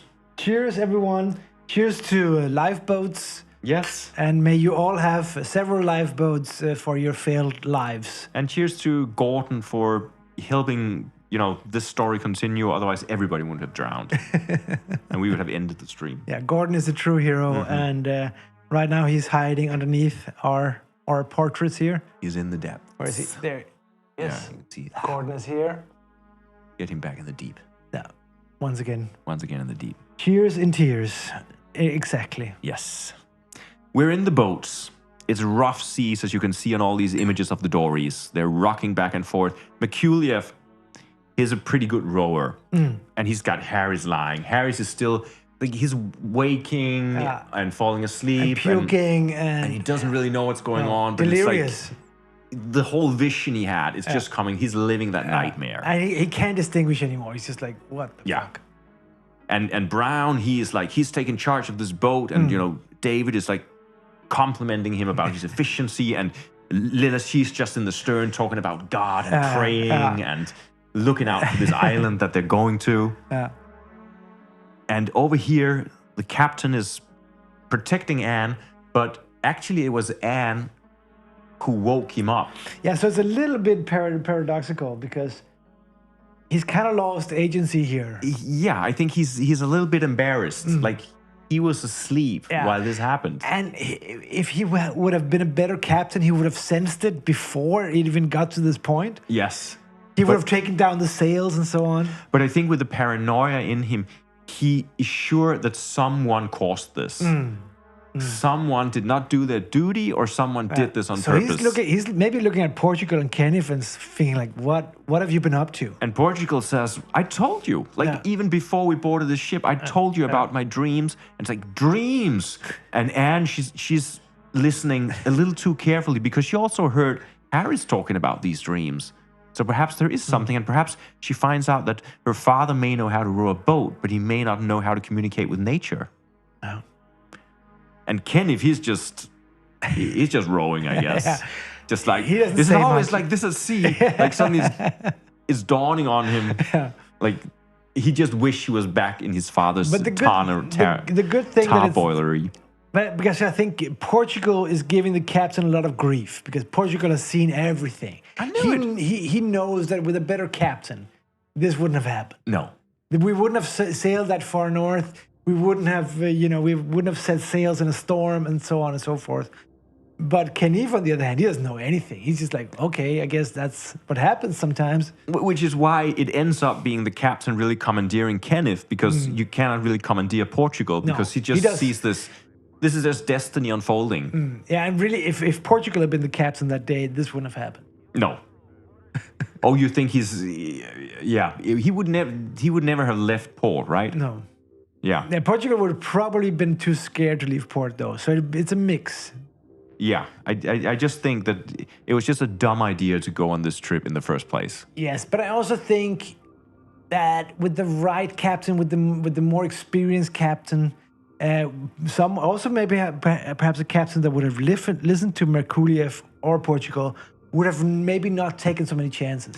Is there? Ooh, I know that Stegen Deluxe called it earlier, but is this the moment that Anne starts looking at Portugal with different eyes? She sees the intention, and she actually listens. Her father just dismisses him and all his stupid talk about dreams and prophecies and visions. But Anne's listens a little more attentively, and yes, she's heard the same thing from Harris, and she thinks that her father is a fool to ignore Portugal. She's even heard the same from Merkuliev. She's in tune with these the more esoteric members of the crew. Yeah. And, she wonders about Harris, but she also, I think starts leaning a little bit on Portugal. Thinking that he... But Portugal is so old and so tired. I don't know if he's that so old. Depressed. I think he's just tired and depressed. Okay, maybe he's not old, but he's so worn out. Yeah, no, but I think... He's seen all what the Seven Seas has to offer. Okay. He's done. Okay, but I think that in this circumstance, this is also part of her rebellion against her father, that she feels that this is where he has his limitations. I think definitely she takes Portugal's side. Yeah. That's it. I don't think he's that old. He's just tired. Yeah. But I think what she reacts to is just his words. Because she's never taken notice of him before, because he's such an underdog and so cowed, and now suddenly he speaks up because it's the last hour and everyone is speaking more freely, I think, in this boat. Yeah. I think generally people are speaking more freely. Yeah. And suddenly she realizes that he's there and that why is no one listening to this guy? Yeah. Even though he's just a Filipino sailor. At least he's in contact with the spiritual side. Yeah. And then there is the last boat, of course, with Lestonkoff and Holmes, which is just a party boat. and Holmes is probably rowing really hard, and Lestonkoff he's carrying this whole emergency bag full of all the best goodies that he could find. Yeah. And they're probably the ones who can survive longest at sea with Lestonkoff's food bag. Yeah. And Holmes doesn't. I'm not sure that Holmes realizes Lestonkoff's intentions, really. Perhaps he just thinks that Lestonkoff is a nice guy who's treating him well. Yeah. Also because he was working under Harris, and Harris, or not under Harris, but under Brown. And Brown was always such a shit. Yeah. So to have someone actually just care for you is oh, what a nice guy. Yeah. So I think the boats are set, and there's some good couples here. Well, then let's see what happens in the boats. The stars guard me. In the half-light of the Alaskan Dog Watch, all the stars in God's firmament are arrayed before me for glorious inspection. Regal is like a burning chip of topaz, and Tara's a fiery red. I'm in great peril, but also in great company. The stars will watch over me, and I will survive. I feel it in my bones. If you put a religious connotation to it more... Maybe you shouldn't, but if you would talk about that in the terms of God, could be Lilas, who is feeling all-powerful. I feel it in my bones. It could be Lilas. Because who else has that stern confidence? Yeah. I will survive. I mean, it could also be Brown. But does he look to the stars? Maybe not so much, but I think that certainly Brown could have this idea that I will survive. Yeah. I can manage my way out of this. But it could also be Merkuliev. It could also be Merkuliev. Yeah, we're also thinking Lilas because Lilas, if we look at it in religious terms. No, but let's do Lilas because it fits very well. Yeah, it does. We don't have to. She's definitely the most religious or the most stern. Yeah, because I think it's also a little bit difficult to. I think Merkuliev has a different take on it. Yeah, I don't think that he knows that he'll survive. He doesn't know that. He's And also just for him, doing- maybe it's not about survival. Not really. No. Not really. It's not in those terms. A waking dream. Soaked, salt encrusted, and freezing. I am filled with anger. Bobbing helplessly around the North Pacific is bad enough, but I must share my torment with the worst person in the world, an intolerable jackass. I daydream about beating their foolish head in, then wake from my dreaming with a bloody belaying pin in my hand. Oh, wait a sec. I just need to check this. Okay. Then the card says, send someone to the deep. Someone kills someone else on one of the boats. Okay, I know exactly what's going on. The captain, Yes? so paranoid, so frustrated, and now seeing that Anne is taking a liking to Portugal, listening to his visions, listening to his dream. Because he knows that Portugal was right. Yeah, and that's the most infuriating part about it. Portugal was right all along, and to see your daughter sort of listening to an old man's dream and respecting it and like saying, "Wow, why didn't you listen, Father? Why didn't you listen to Mr. Portugal's dream?" It's so fucking infuriating. Yeah. We don't operate on dreams here. No, and he's undermining his authority. Yes. He's undermining his role father, as a father. fatherhood thing. Yeah. Okay, so at night at sea, after he has made sure that Anne has fallen asleep, he has this anger boils in him, and he actually only comes to his senses when he stands there over the dead body of Portugal, beaten to a pulp with his bare hands. Portugal hasn't done much resistance because, Portugal is Portugal. He doesn't have a lot of agency. He doesn't... So, the Portugal's dream was actually quite prophetic. Yes? Because not more than 2 days ago, Portugal dreamed I was lost in the fog on a dory in the great ocean. I blew my tinny foghorn, but there was no reply. The sea was like glass and it was endless. I awoke in considerable sweat, and to be perfectly honest, I'm glad we are in heavy weather. I'm spooked by those little boats. So he knew. It was coming for him. It was coming for him. Okay. Don't go in the boat. So I think what also happens is that Captain comes to himself. Anne is sleeping. Kenneth is sitting wide awake. It's like, what the fuck happened? Looking at him, so scared because he's seen what the captain did. The captain doesn't know what he did. No. But Kenneth just sit there, and the captain panics and just pushes the body of Portugal. Say goodbye, everybody. It's going to the deep. I like the fact that the most experienced sailors are the ones that we are losing the first. It doesn't bode well. No, it's not a good sign. That's not how you do it, guys. And Kenneth is just like, is it always like this? It's like, is this what going to sea means? He's is deeply this regretting. normal? So I'm wondering, should we wake Anne up, or should we wait to see if we draw a card that would fit Anne when she wakes up? Yeah. Let's do the second one. Okay, let's see what happens, because there may also be a moment where Captain Nickerson is said, like, he just washed he fell overboard by accident, and Kenneth knows it, but he's too scared to tell on the captain. Exactly, and also the captain might even succeed in convincing Kenneth that his experience is wrong. Yeah. I mean, he was acting unruly. He would have caused the boat to capsize. I had to stop him. If you had been a fisherman, you would understand. I think before we go on next, I think there's just this slight exchange where Captain just looked very tellingly at Kenneth and doesn't say a word. Just like, and sits down like, this is between us. Yeah. No one. She will never know. She will never know. And so help me God, if you open your mouth. But that also puts perhaps, because I think Kenneth is the most underdeveloped of the characters. So perhaps now he has a secret. He knows something. So it may give him a chance to grow as a character. He's a witness. And he's scared of being at sea. Sea sucks. The sea sucks. Okay, who has... Oh yeah, Leela, sorry. I was just looking at chat. The final tattoo. This has all been too much, and I am done in. Exhausted, sudden, and cold. My heart is beating out its final tattoo. When I am gone, I hope I am treated with decency and gentleness. Someone jumps overboard.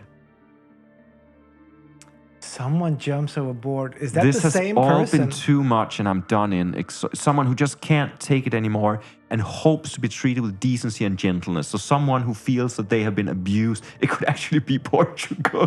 Could have been Portugal. But he's already done. He didn't have that choice, unfortunately. So who is so resigned to their fate and just wants to get out of this? For me, there's only two options. No, there's three options. There is. I mean, there is Kenneth after what he just saw. Yeah, that's a great option. There's also Harris, but on the other hand, I think Harris has a little bit more adventure in him. I also think so. I mean, it's also interesting, of course, to keep Kenneth now that he has that secret. Yeah.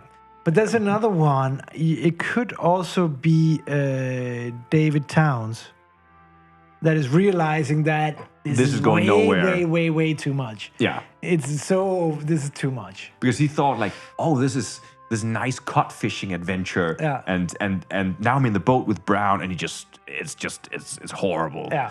He can't take it anymore, and his wife is just in the stern, just convinced the stars are guarding us. And she's like, this is madness. I can't do this anymore.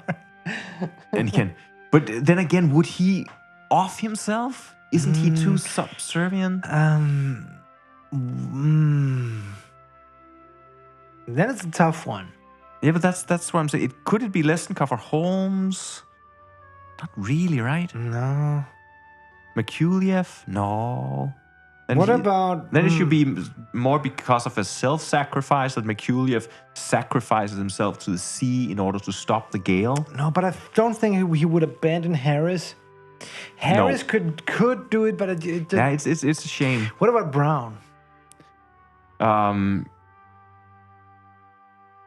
What about Brown? He had this anger growing in him, right? But also, he's not a man of action, not like physical action. And he's in a boat with David and Leela's, and he's realizing perhaps that he can't really take charge in this situation because he doesn't know how to row a boat. Yes. He doesn't know how to sail a ship, He doesn't know anything. And perhaps he is so sick of listening to her pray and talk about God. And this slimy fella, David, who just like somehow he has this idea of a business, but this is not at all how Brown is thinking about it. But of course, Brown is very ambitious. I think it's really... perhaps we have to off Kenneth. Wait a minute. I feel like Harris has suffered all the way. He needs a good long rest. He might even jump in feverish confusion. That's true. I mean, Harris is actually the most obvious choice. But then both Anne's love interests are now then gone. I never saw Portugal as a love interest. What about Anne and Kenneth? I mean, after the sea adventure, she may want someone who'll never go to sea again. But actually, I think... Titanic, you said, okay, that's true. That's true. He has to die. So Harris? Yeah, Harris is the most obvious choice, to be honest. Let's not overthink it. Yeah, Harris is going down. Let's take this one out. Yeah. Before Mikuliev gets a chance to stop it, Harris jumps up. Mikuliev, he's just rowing silently as he always does, and with his back turned. Yes, and suddenly like he just hears a faint splash, and he turns around, and Harris is gone. Yeah. And Harris he can't take it anymore. He's been sick. He's been feverish. Yeah. He's become obsessed about this idea of becoming a ghost and. Yeah. And also, he doesn't know where the sky ends and the sea begins. No, like just perhaps he is even seeing like mirages of land. And like, I'm gonna swim into shore. He's so desperate. Yes. You sometimes hear that, right? Of people who get very, very serious seasickness that they jump overboard. Yeah. In some mad in an attempt to get away from it, or so perhaps there is that kind of insanity that delirium. Yeah. He jumps and he wants to swim, but he just goes down. And he hasn't swam 1 foot in his life, 1 meter in his life. No, he just drops down. Yeah. And he's like, he has that, like, it's his final moment of, his first and final moment of acting, right? Yeah. When he falls down the sea, and there are all these underwater scenes of him going slowly down. Let's just, I'm just want to remind us about his premonition. I've heard that the Isabel was unmasted in a tempest back in '85, and her crew washed away, and the ghost ship was towed to port and repaired. I feel in my bone that she intends to wash us away too. There's death about her. Once again, a premonition that turned out to be true. But perhaps he's also a self-fulfilling prophecy in the sense that he knows this is meant to be, and he cannot resist anymore. He's so sick. There's no point in resisting. So I think he just rolls over quietly. He doesn't do a lot of drama. So here we have Harris slowly. Goodbye, Harris. Sinking to the bottom of the sea. I wonder if we could. Yeah, here we have. Oh, Harris. there we are. There you go. So he's gone, unfortunately. Perfect. So that was Harris. What's next? This is going badly. This is a tough chapter. It's very bad. The abyss. I knew it. I'm falling like a shooting star now, but down through the depths, a weightless seraph. And I don't mind. Below me is the great Alaskan cut bank. We took 1 million fish this year alone, more even, but they still form a solid, undulating silver wall below me. Wow. The cut part to let me pass on my journey to the abyss. This is beautiful. Yeah. Someone is sinking down, and these schools of cut are parting to allow him to fall down. I see these underwater visions of all these people just falling down. But this is this is not a suicide. This is someone who fell overboard. That is just accepting of the fate. To me, this is Brown. Yeah. I think it sounds like, I mean, and also in his heaven where he goes to die. He doesn't mind. Below me is the great Alaskan cut bank. You know, that is his heaven. The bank. Yeah. Where he can count cut tongues in eternity. Yeah. Brown's going down. The game is doing something horrible right now. Yeah. It's doing something. we will talk about this when it's over, but I just want to make a mental note here that I really, really like how the game has had us invest in all these characters, and then suddenly, without any build-up, just starts making it really tough for us to kill these people off. This is like an 80s horror film. Like an straight-to-video VHS horror film, but in the best way.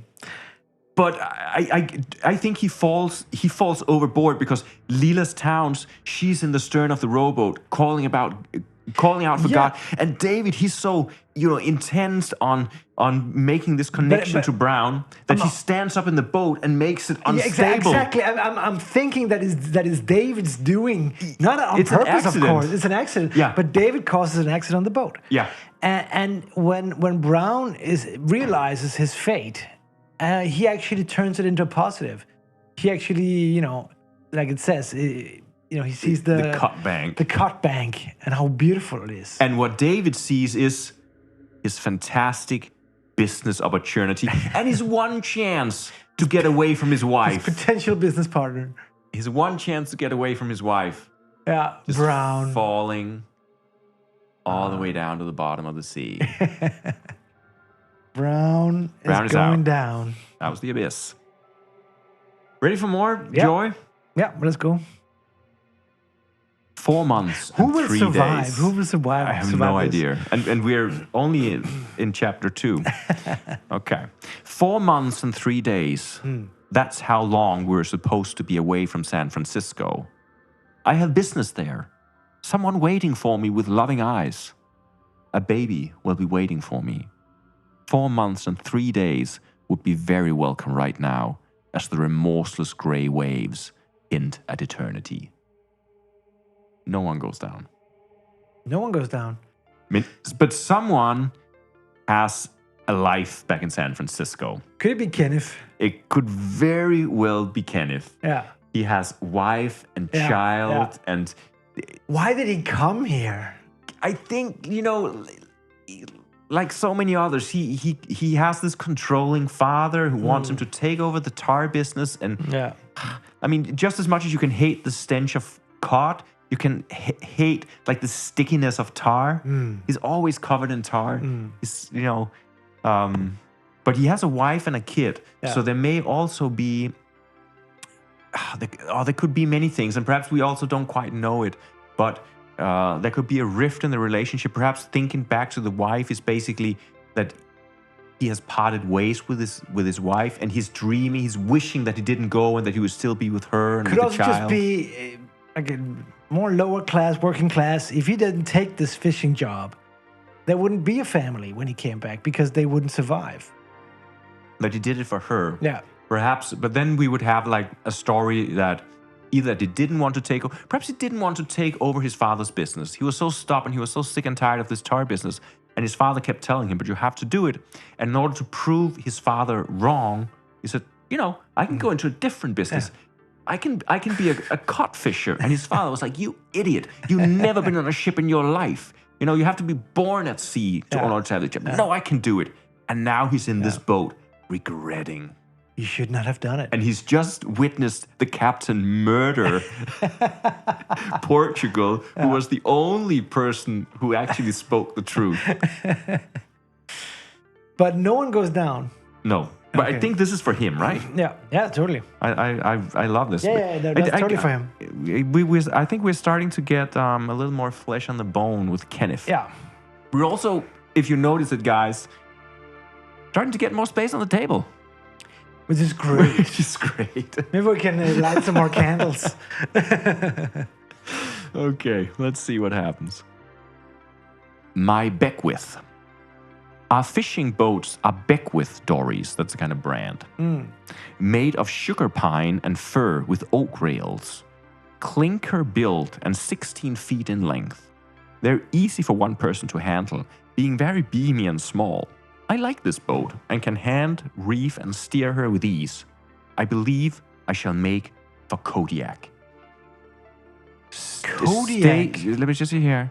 Stay with the flotilla or depart and go to the deep. Okay, so someone now has the option of sailing away from the others and leaving the story. Yeah. I think we know who it is.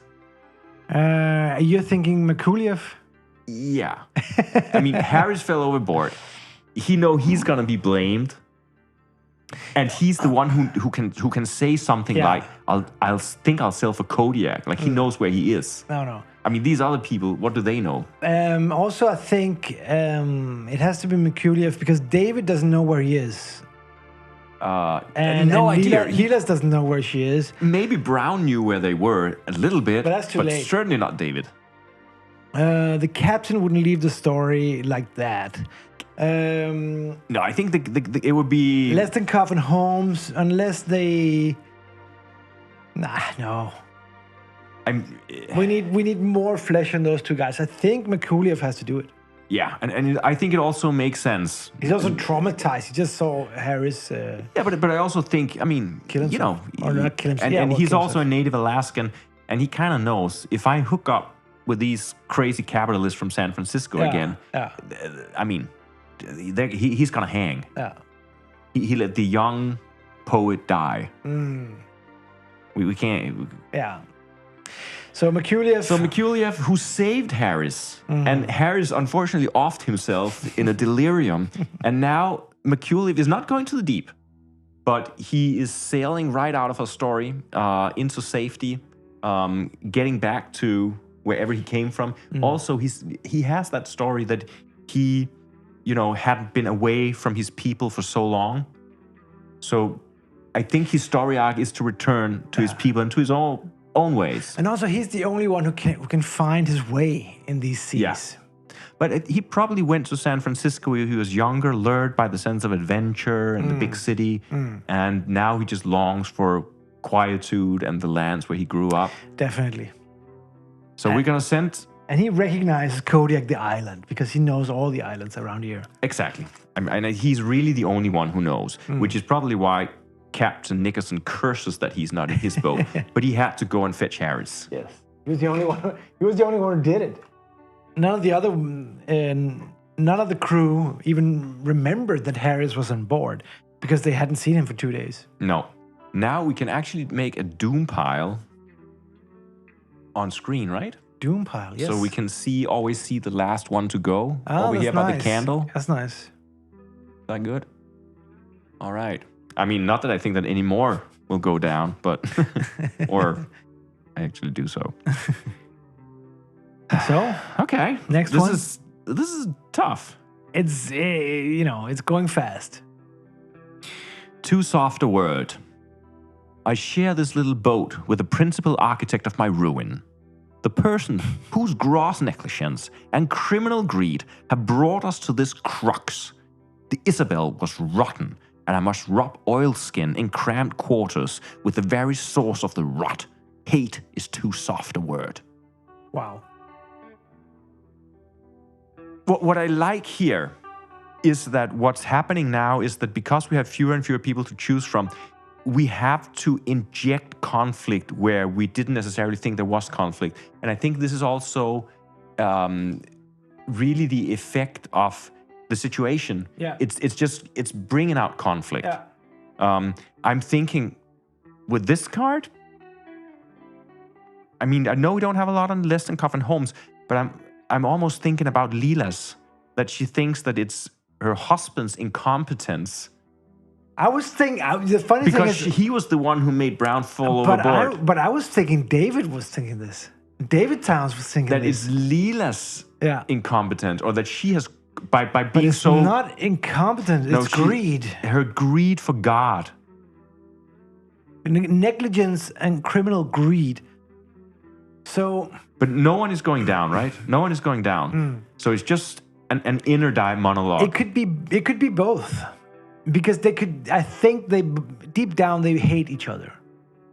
Yeah, I actually like David more. I agree. Yeah. I like that now that his Brown, which he in his own sort of delirium thought like saw as an escape because he's so desperate to get out of this marriage. Now that he's gone, his hate has no, there's no way to channel it through other things or people. So it's just, he's so close to opening his mouth and pushing that overboard. But I think that her sort of stoic religiousness could be considered greed in some way.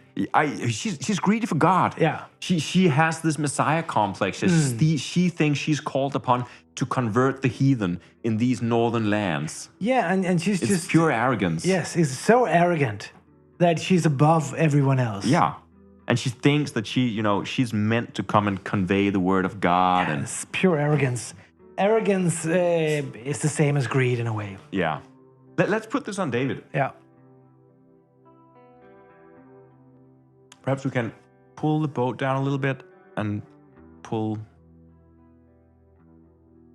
So there's room for all the cards above him. Can we see? It's funny. He started out with Scotch dumplings, and now he just hates his wife openly. This is interesting. Okay, the fates. Okay, I hope we get some, because this is kind of almost like Leston Cuff and Holmes. We haven't really... we wanted Holmes to be in the boat. Yeah. But we haven't really had a reply from Holmes. No, I don't know. Maybe they've grown tired of each other. I don't know. Or maybe Holmes is starting to realize Leston Cuff's intentions, and maybe he's not really interested. And not right now, at least. Not right now, at least. Whereas Leston Cuff, he's manipulative. He's interested all the time. A survivor. Mm-hmm. And here is a rat.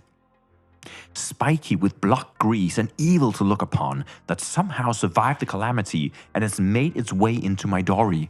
I think we shall be friends. I do not need any more enemies. Someone is trying to calm the waters and maybe perhaps also growing slightly insane. Is this metaphorically speaking a rat? I think it's because there are always rats on ships, right, in the hold. But when the ship went down, one of the rats made it to one of the dories, and someone is befriending this rat on the boat. I mean, it's someone who doesn't want to make any more enemies. I'm sure that you cannot calm down David and Leela's. No. and I don't see the But captain. also, they are destitute because they don't know how to sail a ship, a rowing boat, or any kind of vessel. They don't know where to go. No. They are completely. They're so at sea, They're lost at sea, Yeah. basically. metaphorically and physically. Anne, surely. So Anne she wants all this to end and makes friends with the rat. That's a possibility. I was also thinking of Kenneth actually, as a way of just coping with the stress of the situation. And I could also see actually either Holmes or Lestenkov. But I like Lestenkov because Lestenkov has been sort of probably been fighting rats down there in the kitchen the Yes. whole trip, and now he's coming around.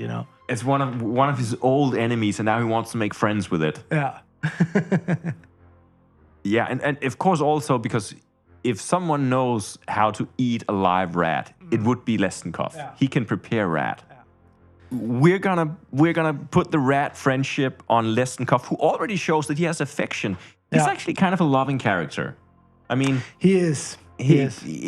I mean, yeah, he likes to joke around and manipulate, but I mean, it's not evil manipulation. It's not like world dominance. It's just like having a bit of fun, having a bit of cheer. He's in the kitchen all day, cooking all these smelly cots that he hates. Yeah. So he's thrown his affection on, I think, on every trip he finds someone to throw his affection on. Yes, he has a loving heart. Yeah. And he just takes the right person, the right rat to sort of get it out of him. Yes. So, and it's always also perhaps a way to impress Holmes a little bit. Befriending a rat. Okay. So stuff is happening in these small boats here. Yeah. I kind of like that there are these isolated scenes that get their own little life. And I really like that it becomes more and more difficult to place the cards. Yeah. They keep on coming. My foot. My foot. In the cares, a hawk's head filled with salt broke free and crushed my foot. I didn't even. Hawk's head. A whole hawk's head filled with salt fell on someone's foot. I didn't even notice, so desperate was our escape. Only now has it become obvious, and the dull pain seems to rise in pitch and intensity with each roll of this accursed dory. I'll probably lose it. The foot, you mean? Yeah, the foot, not just the toe. So, who's that? I mean, we know that Lestenkov is in the same boat as Holmes, right? And this looks like something from the kitchen, the hawk's head, Yes. filled with salt. Yes. So maybe Lestenkov was treating Holmes' head to a bit of beef, a bit of David's beef that he had said didn't exist. And in the panic of it, this big hawk's head fell on Holmes' feet as they were escaping. They were having a beef session. They were having a beef session. And it gave another obvious chance for Lestenkov to, help Holmes. Yes. Take care of this in his own loving way. Yeah, of course. That's Holmes. So Holmes is lying basically in the boat with his foot up. And Lestenkov is... Perhaps he's rowing. Perhaps he really has a good heart. He's rowing. He's befriending a rat also to distract Holmes from the pain. And he... Well, at the same time, I do think that Holmes is rowing because Lestenkov is so manipulative that he probably convinced Holmes to do the rowing. It's only your foot that's hurting, it's not your arms, Right. Also, I'm busy befriending this rat. I have this rat that we may need to have for dinner. Okay, I love that. So Holmes is sitting with his foot up rowing. Yeah. Next one. Last one in this chapter. All right. Still together. Through the fog, an apparition appears, and I quickly realize it is another boat from the Isabel. The feeling of seeing another dory is indescribable. We are a ragged little flotilla. We cannot raft together, but we can spend a few moments and perhaps adjust our loads. We are still together. It gives me hope. Move survivors between two boats. Interesting. So, two boats come together and we can rearrange a little bit if we want to. So it's not really something that someone says it's just two boats that meet. Which two boats meet? On the one hand, I want the towns to be alone. On the other hand, if they met the captain's boat, they would be begging and scraping to come into his boat because they have no guidance. You know what I think would happen is that the captain would want to get rid of Kenneth. Because he's afraid that his daughter would take an interest to him? Yeah, or maybe Kenneth would spill the beans. Would spill the beans. And So he he- knows by putting him in the boats of towns, Yeah. because he knows he's a He land might crab. talk, you know? No, but he knows they're never going to make it. Oh, yeah. If you put Kenny's in that boat, Yeah. it's not going to help them. But he can perhaps sell them. But also, yeah, exactly. But He's a sailor. He can help you. Yeah. Oh, so you mean he's going to maroon the towns with Kenneth? Hey, this is one of my best sailors. He's never been a better man for the job. Oh, this is great. I love this. Yeah. And they're like, So he's like creating a death trap. yeah, because basically. that's his way to get rid of Kenneth. Wow. And they're, but Captain, we want to come into your boat. Well, I'm sorry, there's not room enough for you, but I'll lend you my best hand. Like, Kenneth may be a land crab, but I've seen him in this past month sailing, and he's grown. He's grown with the job. He's so capable. And Kenneth is just depressed and stunned and thinking about his wife and child back home. Wow. Yeah, let's do that. That's what happens, right? Let's do that. Let's do that. So he's actually sending Kenneth off to die, basically. Yeah. Because there's three sort of landlubbers. Yeah, they're just incompetent. They don't know how to do this. No. And then they part ways again. Like bumper. This was genius. Yeah. And of course, Anne, she wakes up at this moment because she hears them shouting, and she wakes up and she's like, "Where's Portugal?" Yeah. And the captain says he fell overboard. And Kenneth looks at her and is about to speak, but doesn't. No. Just as he's about to embark on the other boat. Yeah, but perhaps he tries to signal to Anne somehow. Yeah, you gotta get out. Yeah, but with a look, and Anne is confused, and she's like, Father, why didn't you wake me But when really- Portugal fell off the boat? But Anne is completely in the dark here. She actually doesn't know. No, but she doesn't understand why her father didn't wake her up, and she doesn't understand why he's sending Kenneth off the boat. Yeah. Like, Why? wh- We have plenty of room in the boat. There's no yeah, need for him why to. not take the others on board in our boat? Yeah. But her father is like, yeah, I think I don't think she knows what's going on, but she must feel that something is a little off. She doesn't know why Portugal was. What happened to Portugal? No, but she thinks it's weird that, and also the way her father speaks about, like, yeah, he didn't make it. Just didn't make He's it. just stone cold. Yeah. And Kenneth seems completely out of it. And also, why is her dad's uniform bloody all of a sudden? There's also that question. Is it cod blood? It's probably caught blood, he says. Yeah. It happened when we were leaving. And Kenneth, and she's like, but Kenneth is in no state to row a boat. Look at him. He's traumatized. He's in shock. He's completely in shock. He's paralyzed. And it's like, yeah, well, he's got to learn to be a man. And those towns, don't question my leadership capabilities. those towns, they won't make it on their own. Kenny, get in that boat. Yeah. And Ken is the worst one. Never seen a boat before in his life. No. Probably has less experience around boats than David does. So now we are just before the last chapter. Just a quick recap of what we got. We got 3 boats left. We got 8 characters left. We got a boat with the towns being rowed. Technically, Merculius did survive. Basically, right now, he is the sole survivor. He's the only one that we know for sure is going to survive, which is very fitting because he knows the area. Then we have this death doom boat. I don't know what card we might draw this is gonna that was gonna maybe like a stroke of luck or maybe a stroke of luck. But then they would have to be just thrown ashore on Pop-Off Island, and then maybe it was really God who managed it. Then we have the captain and Anne, and the captain now has a horrible secret.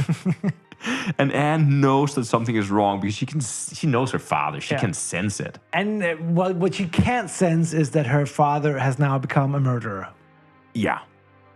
His paranoia has led him. It might murder. be interesting if this boat survived, actually. Yeah. Because they might have an interesting story afterwards. Yeah. This boat over here, they're like the mutineers, or they're just adrift in their own little world. And they're having a good time. They're trying Basically. to. I mean, Lesnikov is the only one who's able to keep a good cheer in this situation. I mean, Holmes has hurt his foot, Yeah. which is unfortunate. But, I mean, he's in kind of a good company with Lesnikov. So I think they're the least concerned, actually. Yeah. I mean, it's a tough situation, but, you know, we'll I make think it. they'll make it. At least they'll have a good time trying. We only have 3 boats left. One of them is doomed, or so the captain hopes. And now we start the next chapter, which is called Landfall. See it here. Ashore at last. The survivors make landfall and are perfectly safe. Nice. So all boats reach the shores. Remove the dory carts and replace them with the shore carts. Okay. Place the survivors on the beach or in the barabara, as they might prefer. The barabara. Yeah, let's see what that is. So we remove the dories, and now we have 2 locations that we can put the characters in. And the first location is, the beach. A barren, rocky strand demarked by steep cliffs. The beach faces south into the vast Pacific. The cliffs funnel a stiff breeze at all hours, and there are few signs of life. Some wheeling gulls, some limp ocean weeds. Pure desolation. Make a tiny map of this card and the barabara when landfall is made. Okay. So we'll put this here. So, landfall is not the same as getting to safety. There is nothing here. It's the barren. It's the barren lands. It's the barren lands. So it's like marooned on a small deserted island. Yeah, they just rode to whatever land they saw. And also, let's try to keep in mind here, this is Alaska. Yeah. It's not like the beach. It's not like there's a palm tree. But it does look like there is something, because the barabara apparently is this. A hut? Yes. So perhaps there are some indigenous people living in there, or maybe small they settlement? need Merkuliev. That would be interesting. The barabara. This is an old Alutiiq house dug into the earth. okay. Its roof long gone, save for lonely whalebone supports. A dory dragged overhead will serve to keep the rain out, and a driftwood fire will fight the chill. If it has any deficit, it is that it does not survey the ocean. So it's an abandoned Alutiiq hut. And Okay.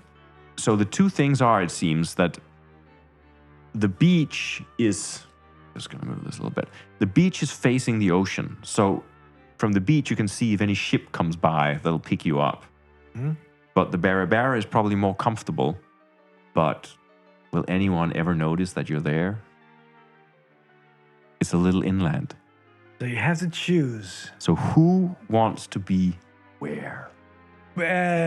Can we assume that they'll communicate, so whoever stays on the beach will come pick up the people who stays in the barabara? I mean, I, for example, could imagine that the captain would want himself and Anne to be in the cabin, and he would ask someone to take turns to keep watch. But I don't think he can request that of David Towns and Leela's Towns. No, but we also have Holmes and Lesnikov. He could definitely... Lesnikov and Holmes, he could send them out. And Kenneth also. So the Towns are probably also in the hut. Yeah. So it's David Towns, Leela's Towns, and Captain And Anne. Nickerson and Ann Nickerson. Okay. Also, and again, I mean, this is so interesting. The captain is a murderer, and Anne doesn't know. No. Yet.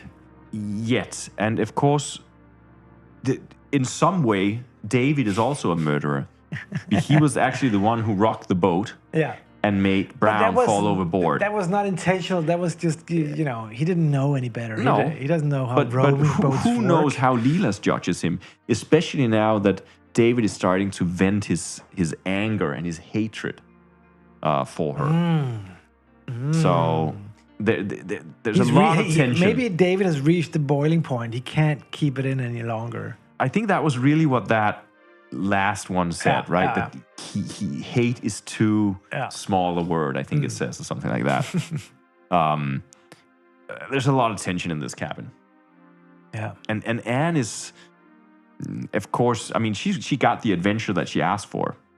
Perhaps she got a little more than she asked for, but she certainly got an adventure. And she's seeing the world. No one has seen where Harris went. Of the crew here. They just know the boat didn't make it. Yeah. So for all they know, he's dead. And Merkuliev is dead as well, as far as they know. Yeah. But I think maybe the captain has an idea that he's like, Merkuliev can't be dead. But I think it's also very random that the boats all made it to the same place. I mean, that's a stroke of luck. They could have definitely parted in the seas. Yeah. So maybe they're also really keeping an eye out for Merkuliev. And maybe Anne is still thinking about Harris, hoping for the boat with Harris to return. Like perhaps every day she wanders down to the beach and keeps a lookout. And searching. Yeah. Searching the horizon. So the last cards here in the game, that is the Hell series. The Hell pile. So, are you ready for a bit of hell? Yes. Bring it on.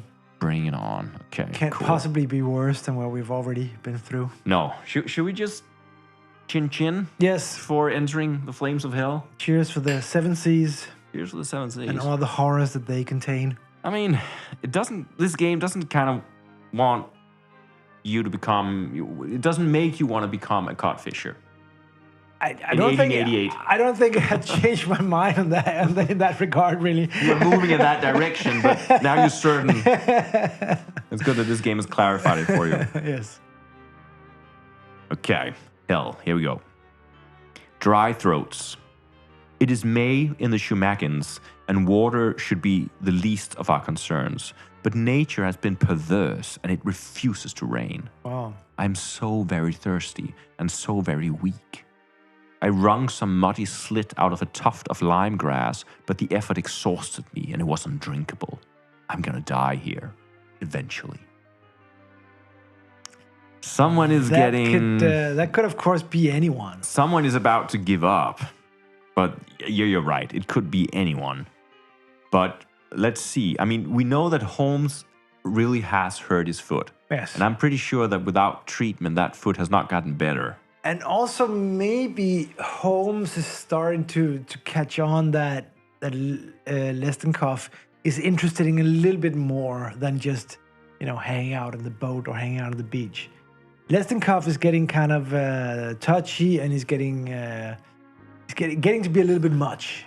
It's getting to be a little bit, and I think also because perhaps Holmes is also just starting to see through Lestenkov a little bit that he's treating him nicely and giving all these kind words, but he also is making Holmes do all the work. And I think we have kind of like a mystery situation. Holmes is there with his broken foot, but still Lestenkov comes and sort of orders him around. Yes. Wants him to, do his bidding. And I mean, it could be Holmes. I mean, I would also say that it could also be Kenneth. Because he, of course, is still just thinking about why did I even leave home? And he's the most lonely guy there. Yeah. He doesn't have anyone. So he could be the one who just wandered out and found this lime grass and tried to get the water out of it, and it just tasted horrible. And yeah, that could be Kenneth. Kenneth actually is the most pathetic guy there because he's alone. Yeah, he's No one just, cares about Kenneth. I mean, Lesnikov, he's at least like, he's providing some entertainment, but Lesnikov is more interested in Holmes than Kenneth. Yeah. So Kenneth is just a lot of the time sitting there looking forlorn out, hoping for some ship to come, but he's losing hope. Yeah. This is the hopeless moment in the hopeless stream right now. Does it fall to Kenneth? I think it falls to Kenneth. Yeah. Kenneth, Sorry. we will congratulate you with a dry throat and being the epitome of the hopeless stream. Alone and pathetic. Ooh, yeah. This is tough. All right, what goes next? Regrets. It seems like this last bunch of cards could be everyone. Who doesn't regret? Well, Anne did what she could, but she might regret it anyway. It's not. You can regret something even if you did everything you as best as you could. Yeah, I mean, she asked for an adventure. It was a little much, but I'm not sure. I mean, she may regret what happened, but I don't think that she really regrets the idea of trying to go and do something different. No. I mean, the regret, shouldn't. I mean, I think Kenneth, he has a lot to regret. He left security. The captain might have things to regret. Yeah. Murder. Yeah. Okay. If he has a conscience at all. Let's see. Let's find out what this kind of regret is. I hear a groan. It is the moaning of the damned in hell. The Isabel had bad seasons in 86 and 87, and her owner neglected her maintenance. The signs were everywhere. She was a leaky ship, and she groaned in misery when worked by contrary seas. She is groaning right now, and it fills my head until I scream. So, beyond regrets, this is also saying, like, someone has mishandled the ship, has not kept the ship up to date. This was like a floating tomb they set out on. This was the Titanic. This was fated to go down. It was not suited for the journey. I would still say that it could be the captain, actually. I'm thinking captain. Yeah, because he would know. Also, look, the condition of this ship has turned him into a murderer. Yeah. And he did not heed what Portugal said, which was exactly this. And actually, maybe he knew this was a major risk and even brought his daughter along. So I think that's also why he was so paranoid, because he knew himself that this was such a bad idea. He loathes himself because he knows that Portugal is right. Yeah. Even when Portugal said it, and even though Portugal said it a little mystically, like I had a premonition, he knew it factually that this ship has not been properly caulked and done over and whatever. And also when Portugal was talking about his premonition, knowing what the captain knew, he couldn't help but think that Portugal was sort of calling him out. Yes, he was calling him out. And that's the thing. Like, he couldn't really have reacted to what Portugal said because, I mean, suddenly calling everything off, everyone would say, oh, so now you believe in omens? Yeah. It was just, it made it impossible the moment he said it. Yeah. And now he's killed him. I think that's the captain. I think it's pretty much the captain. So, and, oh man, he's going to have a tough life if he survives this, right? He's really feeling it. Okay. Turnabout is fair play.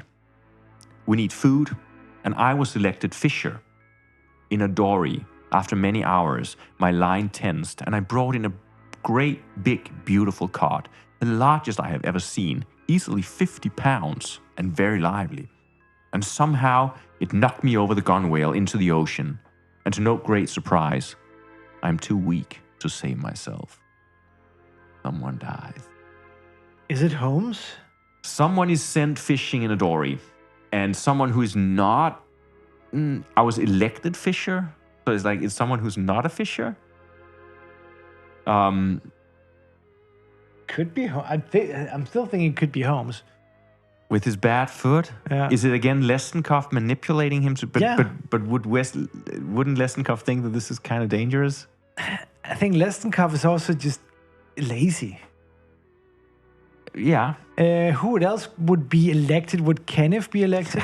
I'm thinking Kenneth. But Could be Kenneth. Because also, I think between Holmes and Kenneth, Lessenkopf would rather get off with Kenneth because he's just sitting there, sulking. Sure. And he's like, Kenneth, like, you also have to, do due diligence, do your thing, help out. Yeah. No, okay, it's Kenneth. Yeah, let's go. Let's get rid of because it could be David. The two towns, they're not gonna. David is not gonna get in a fishing boat, right? No. I think now Lessenkopf has it as he wants it. He's gotten Holmes safely on shore. They have a pet rat, and they're alone at the beach. I mean, that's true. Yeah. I mean, despite the circumstances, of course he wants to get rid of Kenneth. Yeah, that's pretty good. But let's go with Kenneth. So Kenneth, you should have never left your wife and child in San Francisco and set foot on the Isabel. We're really sorry. You should have listened to Portugal. Should have listened to anyone. Yeah. Basically. So let's just take a last look at our friend Kenneth. See you, Kenneth. See you, Kenneth, in the deep. He does look troubled. Yeah. And regretful. Put him on top of the doom pile. There you go. All right. Down to 6 people left. Now there were 6. The custom of the sea. We have no food. That's how the last card began as well. We have no food, and it is the custom of the sea that the majority must eat. Lots are drawn, and I am chosen to sacrifice myself for the greater good. There's cannibalism here. There is nothing noble about it, and I die struggling. Cannibalism.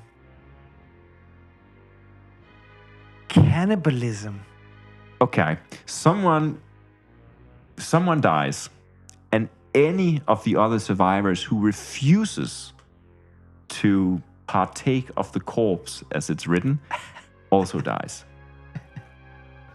But they also die. Yeah. Everyone who does not want to eat. So they draw lots. So my question is now, should we draw lots? Major plot twist. Yeah, should we draw lots? Let's do that. We have seashells. How do we do it? We are 6 people. Perhaps we just... Do we have a die? A 6-sided die? It's a... Or is that too boring? Can we do it in a different way? We could do a 6-sided die, but isn't it also less than cuff? It's right there in the name. Less than cuff.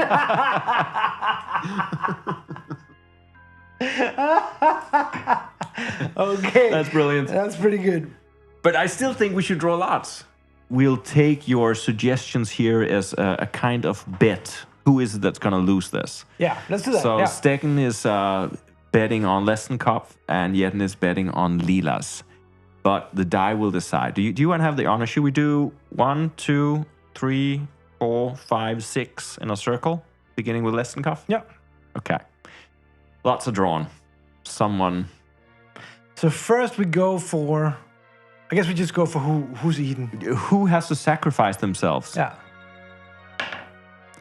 Less than cut. Less than cut. This is also, this is the cook. Yeah. The only one who knows how to prepare human meat. Paradoxical situation. But actually, I think somewhere deep in Holmes, there is a relief. Yes. Because he has been a too much. And he's constantly sort of, walking all over his boundaries. Yeah. So, less than Koth dies struggling. Yeah. And now everyone has to partake of the meat. And if someone does not partake of it, they also die. Okay, plot twist. Anne would never eat a person. Okay. But the captain would never allow her to be sacrificed. No. And perhaps Anne was pleading for Lessenkopf's life.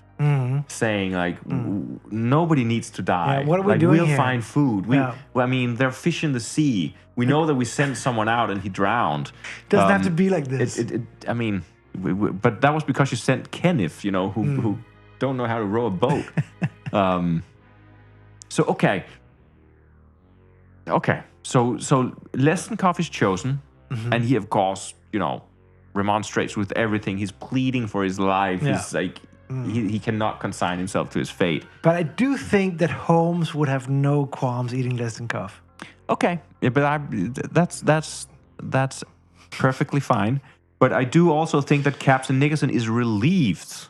He might even have, tried to manipulate the outcome, but he's just relieved. But then, to his horror, he's so relieved that it's not Anne, and then to his horror, he discovers that she just flat out refuses. Yeah. If she doesn't eat, she's gonna die. Yeah. And I think she just gets weaker and weaker, while they eat reluctantly of the corpse of Lesnikov. Yeah. And the captain pleads with her, please, you gotta eat. You gotta eat, Anne, you gotta eat. It's like, no, mother would never tell me to eat a dead man. Never, father, I'm never gonna do it. Yeah. And she just pines away, entering into the same kind of delirium that Harris was once in when he was on the boat and fell overboard. And Lesnikov is sacrificed, and Anne withers. Some weeks later, Anne draws her final breath, and the others look hungrily at Anne, but the captain refuses that her daughter will be eaten and carries out a burial at sea. Well, he is a captain of low moral fiber. Do you think he allows his daughter to be eaten? I don't know. I think maybe there's no mention of that in the history books. Yeah, we just don't know. We just don't know. How did he survive that long? Perhaps, can someone restrain him while the others... Holmes probably could. But maybe his foot has gotten better. But it seems that Holmes is always also someone who is easy to manipulate. Yeah. So perhaps the towns, they will say, Holmes, you gotta go make sure that Captain Nicholson doesn't leave the hut. Yeah. And then, while Captain Nicholson is sleeping, Holmes ties him up with ropes in the back of the cabin. And they carry out the corpse of Anne and they put it on the fire. Yeah. And Captain Nicholson has to sit in the cabin listening to his daughter getting fried outside. Wow. That's so nasty. Yeah. It does go to dark places, this game. Who knew? So Who that's knew how, the content dark? warning comes now. Yeah. Yeah. 4 hours in. Sorry, guys. Okay, so that's horrible. So Anne is now gone. Anne is now gone. And she did not just pine away. She was actually eaten by the towns. Brutally slaughtered and eaten. And they manipulated Holmes into doing it. The first they did was to cut her tongue. Like a cod. Like a cod. That's how Holmes know how to do that. Holmes, so now Holmes is such a brute. So now the situation is also that like the captain and the two passengers are in the hut, whereas Holmes is now alone at the beach. Yes. Yes. He's still living out there on the beach, watching for that ship that will come to their salvation. Do you notice how much this game is reminiscent of Endurance that we played, the Antarctic expedition? Yeah, the expedition is just getting smaller and smaller and smaller. Except this game is just more focused on the brutality of it, and it doesn't have that same tedious... Yeah, and you don't have to manage your inventory and your food stocks. Endurance had some other points, right? By being... It showed the tediousness of being stranded. Yeah. But this here cuts to the bone. Literally. Let's see what happens now. I did it. It was me. Oh. The captain can confess now his daughter is dead, perhaps. Yeah, but... If it has anything to do with that. I wonder if he has anything left to lose, really. Yeah, I don't know why he would even say it, except to save his soul. If he gets religious by spending too much time with Leelas. Too much time with Leelas will do that. It'll make you religious. I had eaten all our food, every last shred and morsel. It was very delicious. Everyone is in such a stupor that no blame can be assigned, and I'm glad of that. I'll rot in hell for this, and yet my belly is full for the moment. So someone is really insane here, because someone stowed away food, and even when they were at the point of cannibalism, even when Anne was up for grabs, did not tell anyone that they had stored food. This is one of the towns. This has to be, right? It has to be. I could definitely see David storing away food Yes. and just not telling, because I don't think he's so loyal to Leela's anymore. What if it's Leela's? Wouldn't that be more? The pious. Yes. So, so high up in a cloud, better than thou. Of course, because she is chosen by God. She has to survive. Yes. And there is no cost that's too much. She just has to. Yeah. And she's so, she's so. Yeah, of course. She knows she's chosen. And other people are less value than her. Yeah. So in the name of God, she will let other people be eaten. She'll let the captain see his own daughter be roasted and eaten by her. And still she has a stash of food. That's so horrible. That's so evil. Of course it's Leela's. But I think this "I did it was me" is not something she says. It's something she thinks. She thinks that. This is right now also a story about extreme obsession, religious obsession. Yeah. Cannibalism. To the point of cannibalism and beyond. Yeah.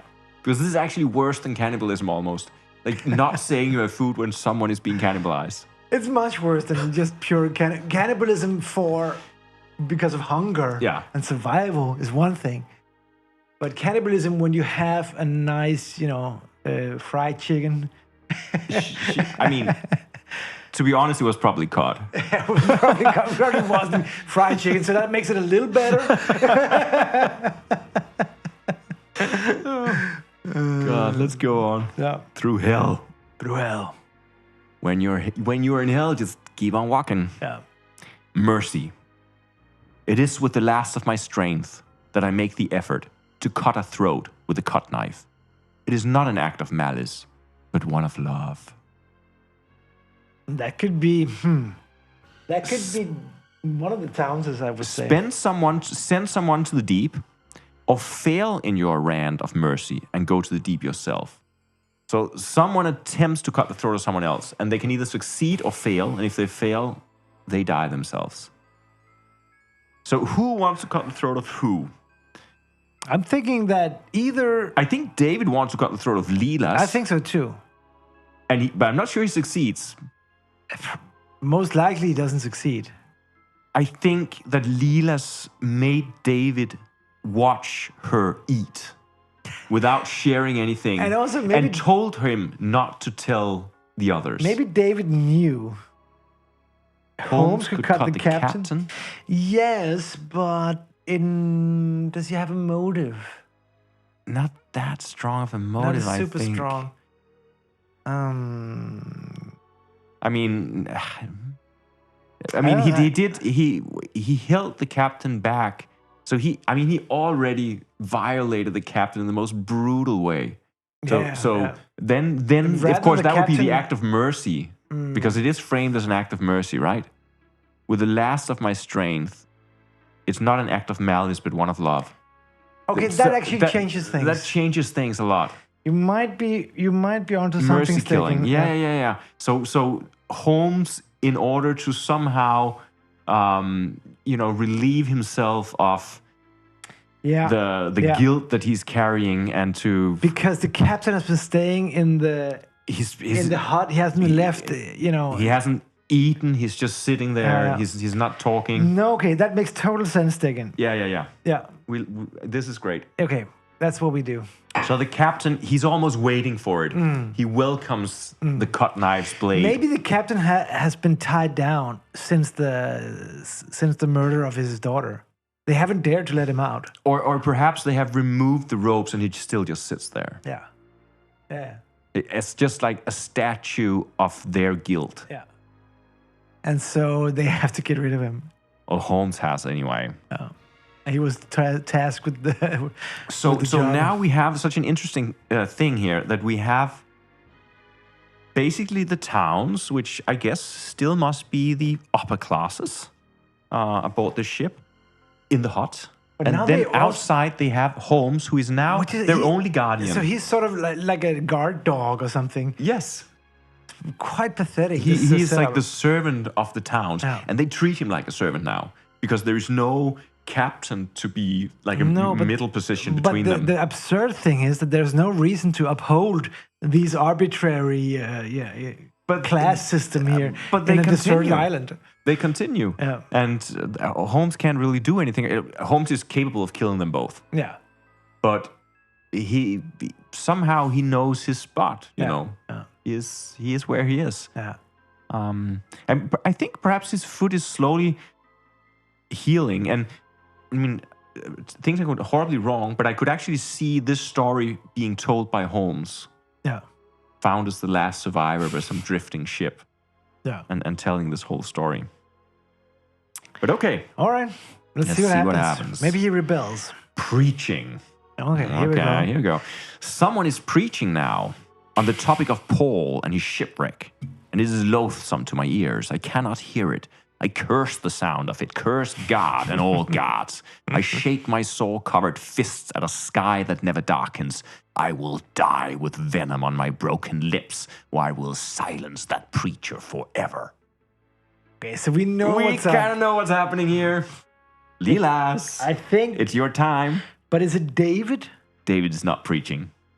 No, but I mean, I know, but I mean, who is killing Lilas? Yeah, exactly. David they're in the hut together. Yeah, and he's so fucking tired of her bullshit. Yeah. And now, and she may even be preaching to Holmes, who knows? Yeah. And Holmes is just like, these rich people, you know, just close your ears. Yeah. I think... But David's just had it. He can't take it anymore. The last thing we put on him was right. Hate is too soft a word. And also, she's probably actually just praying in, you know, probably whispering in her pillow. But for him, it's just so loud. Yeah. He can't take it. He's completely consumed by her daily praying. Yeah. And how obnoxious it is. And she's even preaching, right? She's telling him the story about Paul and the shipwreck and all these Bible similes and... Oh, she has to go. Yeah. He strangles her in the midst of preaching. Yeah. And I think when Holmes... And then he just calls for Holmes, say, come remove the corpse. Yeah. And I don't think they eat it. I think David just says, just like... Yeah, I don't think you bury eat, her. You don't eat Lilas. That's a bad omen, you know. Yeah, just get rid of her. Yeah. And Holmes looks a little hungry at her, but he's still he is still David's servant, right? Yeah. Okay, it's starting to look tough for us to get through. I will say to you guys watching at home that there is somewhere in this deck a card that ends the game. So it is possible that someone may survive. We just don't know. But right now, we got 2 people left. David, I don't know who deserves it anymore. And Holmes.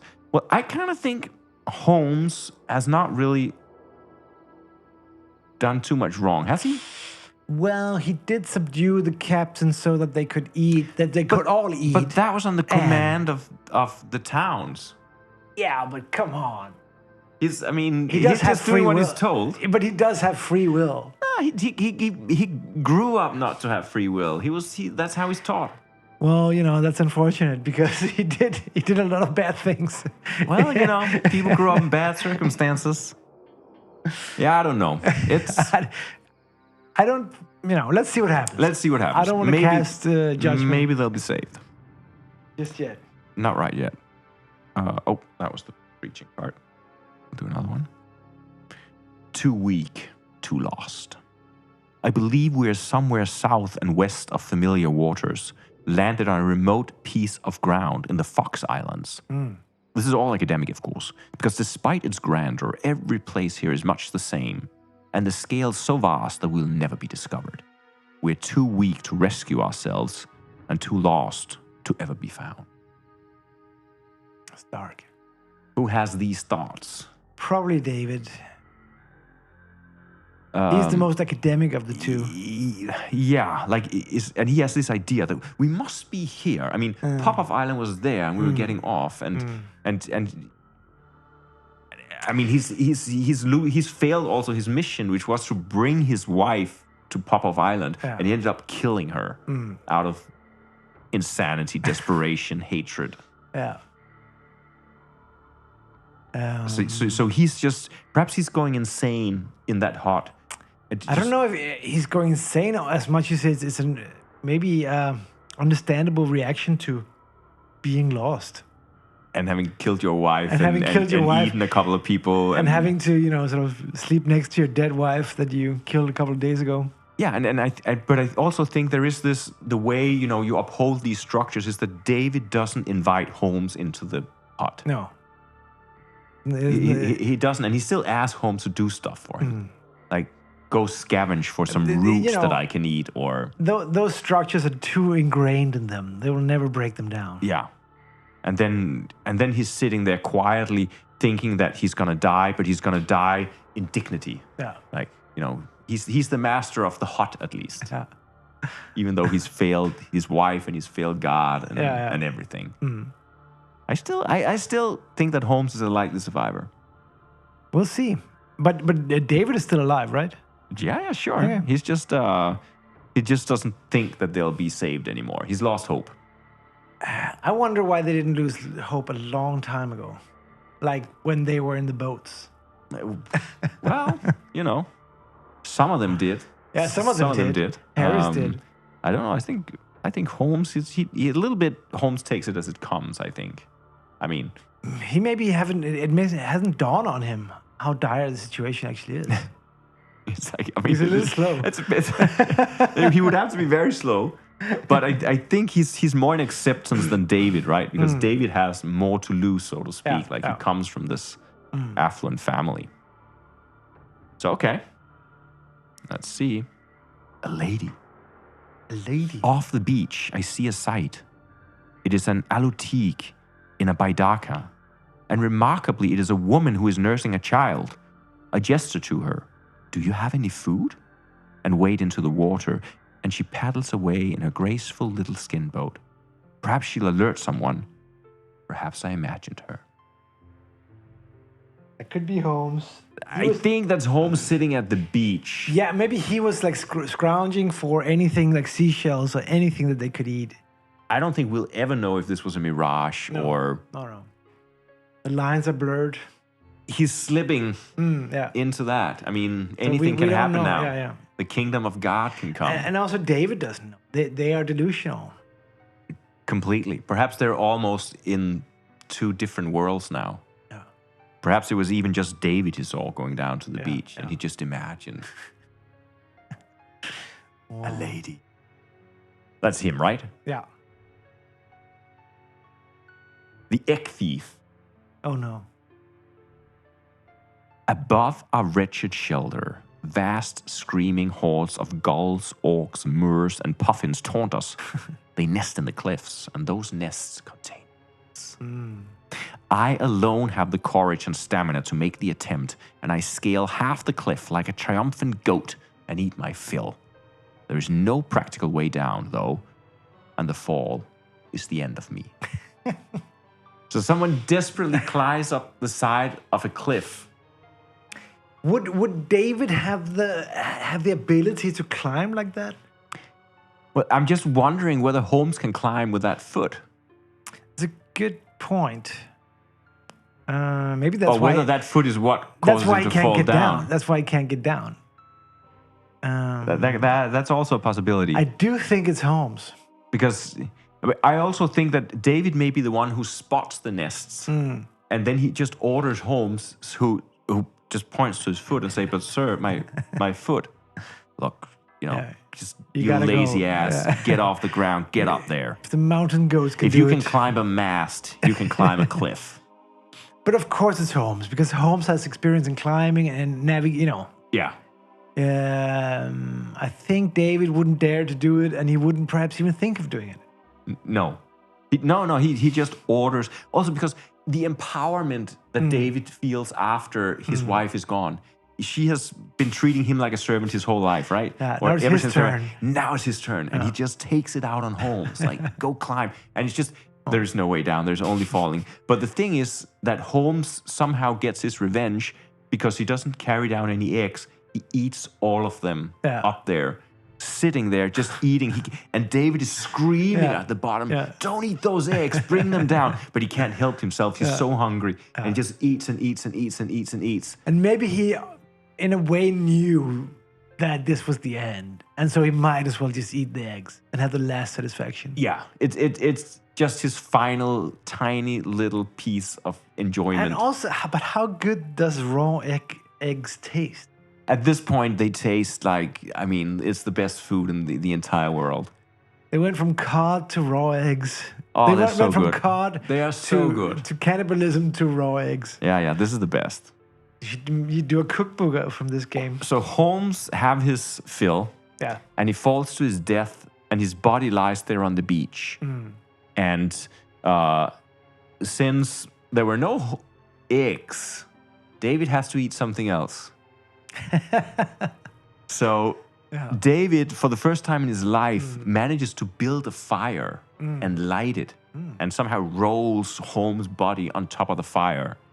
And it's a mess. Yeah. Like, he's like burned, and he's trying with his cut knife. He don't know how to use it. He doesn't cut through and he's all charred, and he's just basically eating stumps of raw meat. He's puking half the time, and just the fire goes out, and it's just a mess. He's basically ending up just eating raw human meat on the beach, and just sits there like a madman in his suit, which is completely torn, and his beard, which is grown out all over the place, and his glasses he also lost a long time ago, so he can't really see what's happening. But then, here comes the end of the game. Holmes would try at least. Yes, he gave it a best shot. Yeah, wasn't enough. So here salvation comes the end. So David might be saved while he's sitting on the beach eating Holmes' corpse. Half charred. Holmes' gangrene foot. The schooner Albatross. Oh, here we go. They also read the rhyme of the Ancient Mariner. The schooner Albatross appears, and the beach is soon swarming with her cod dories. Survivors, speak your truth. David, so what is the story that David tells?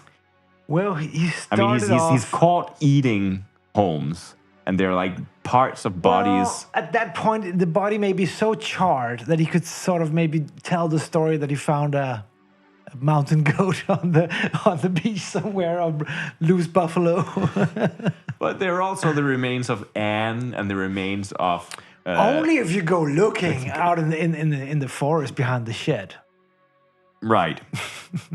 Well, that's true. But I don't think David should speak his truth, because it's quite dark. Because he's been like this belittled man that is under the, he's been under the thumb of his wife for, basically most of his life. This is actually the coming of age story of David. Yes. This is all the trials and tribulations he went through. He's been living in the shadow of his wife for the last 40 years. Yeah. And now he saw a little glimpse of freedom, and he went all out. And it consumed him, and he went crazy with. And the question is then, if he perhaps makes up a narrative that is that it wasn't really his wife that was chosen by God. It was him. And he has to cross the seas again. Why am I the lone survivor? There's a reason for that. There's a reason for that. I am the one who have to go to Popoff Island. So God wasn't keeping a hand over my wife. He was really keeping a hand over me. Yeah. So all this was fated to be. This whole story was only to basically put David into a position of realizing that he is the one that's chosen by God to convert all those heathens living on the islands. So now maybe he has the motivation to go start that church. He always, dreamt of a way to escape his wife, and he was thinking about starting up that business sailing with Mr. Brown, who died a long time ago. But as fate would have it, now he's actually, as we speak, equipping a ship Yeah. And he's gathering a crew, and they're ready to set sails. This was the sign he's been looking for. Yes. Or he maybe didn't know he was looking for it, but he just, as Jeden says, that makes sense. Makes total sense. So it couldn't be any other way. Yes. And in honor of his wife, he's gonna call the ship Lilas. Lilas. That was beautiful, heartbreaking.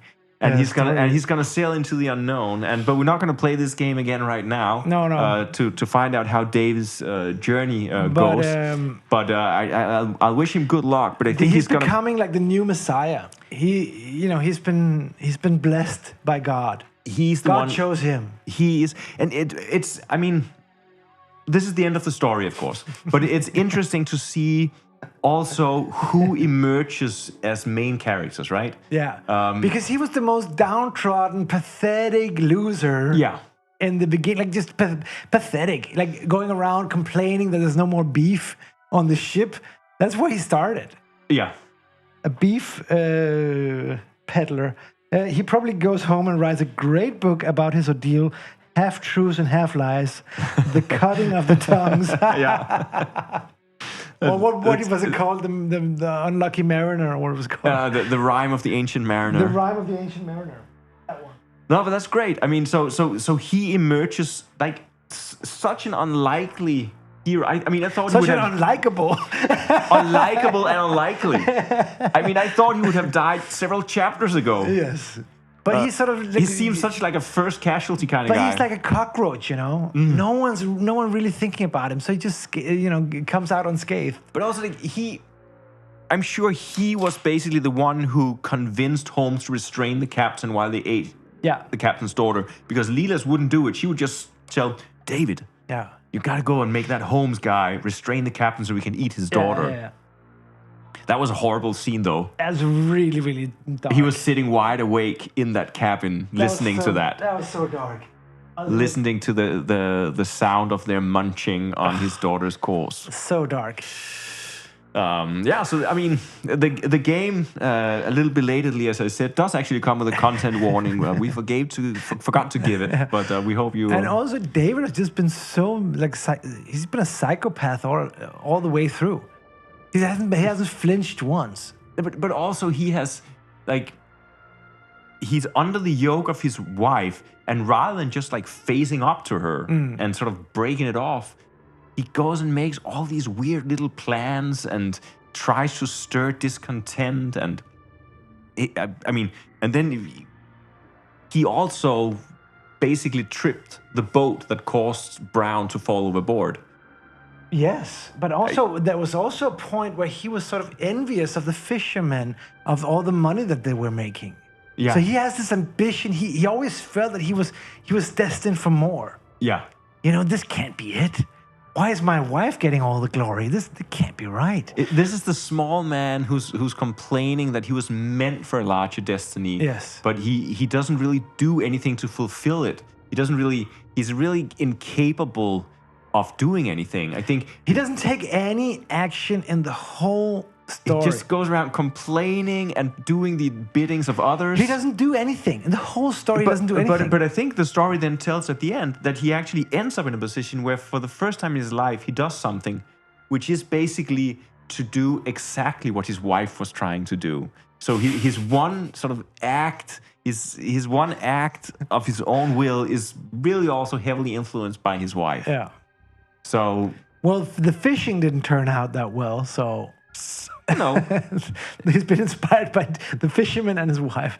The fishermen all died, so he accidentally killed Brown. He very not accidentally killed his wife. Yeah. But still, all the things that he preached and said has gotten enough under his skin that he's still fulfilling her destiny instead of his own, even after her death, even after surviving this ordeal.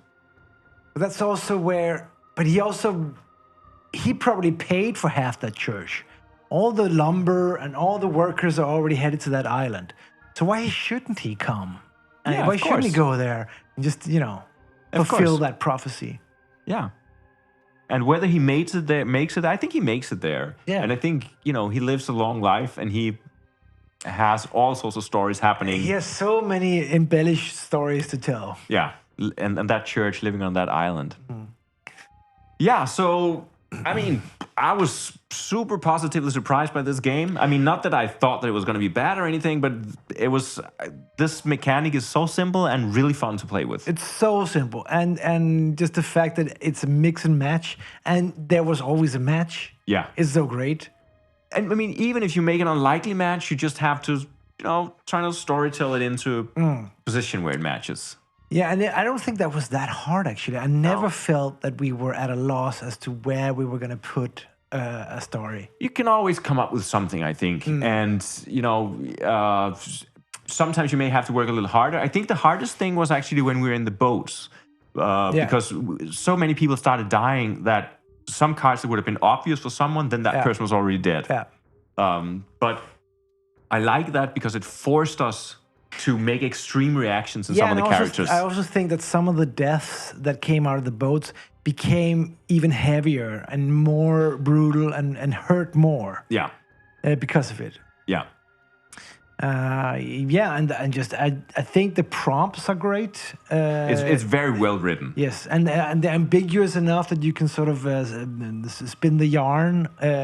They're ambiguous but still also simple and straight enough that it doesn't get like too super convoluted. It's really evocative of what might happen. Yeah. And some of them feel obvious, and that might be actually be a strength. Maybe it just feels obvious because maybe it only feels obvious to you. Yeah, because you told the story in the way that you told the story. So now this has become the plot. I mean, because in the end, everything was very obvious. Maybe even more obvious than it was to begin with.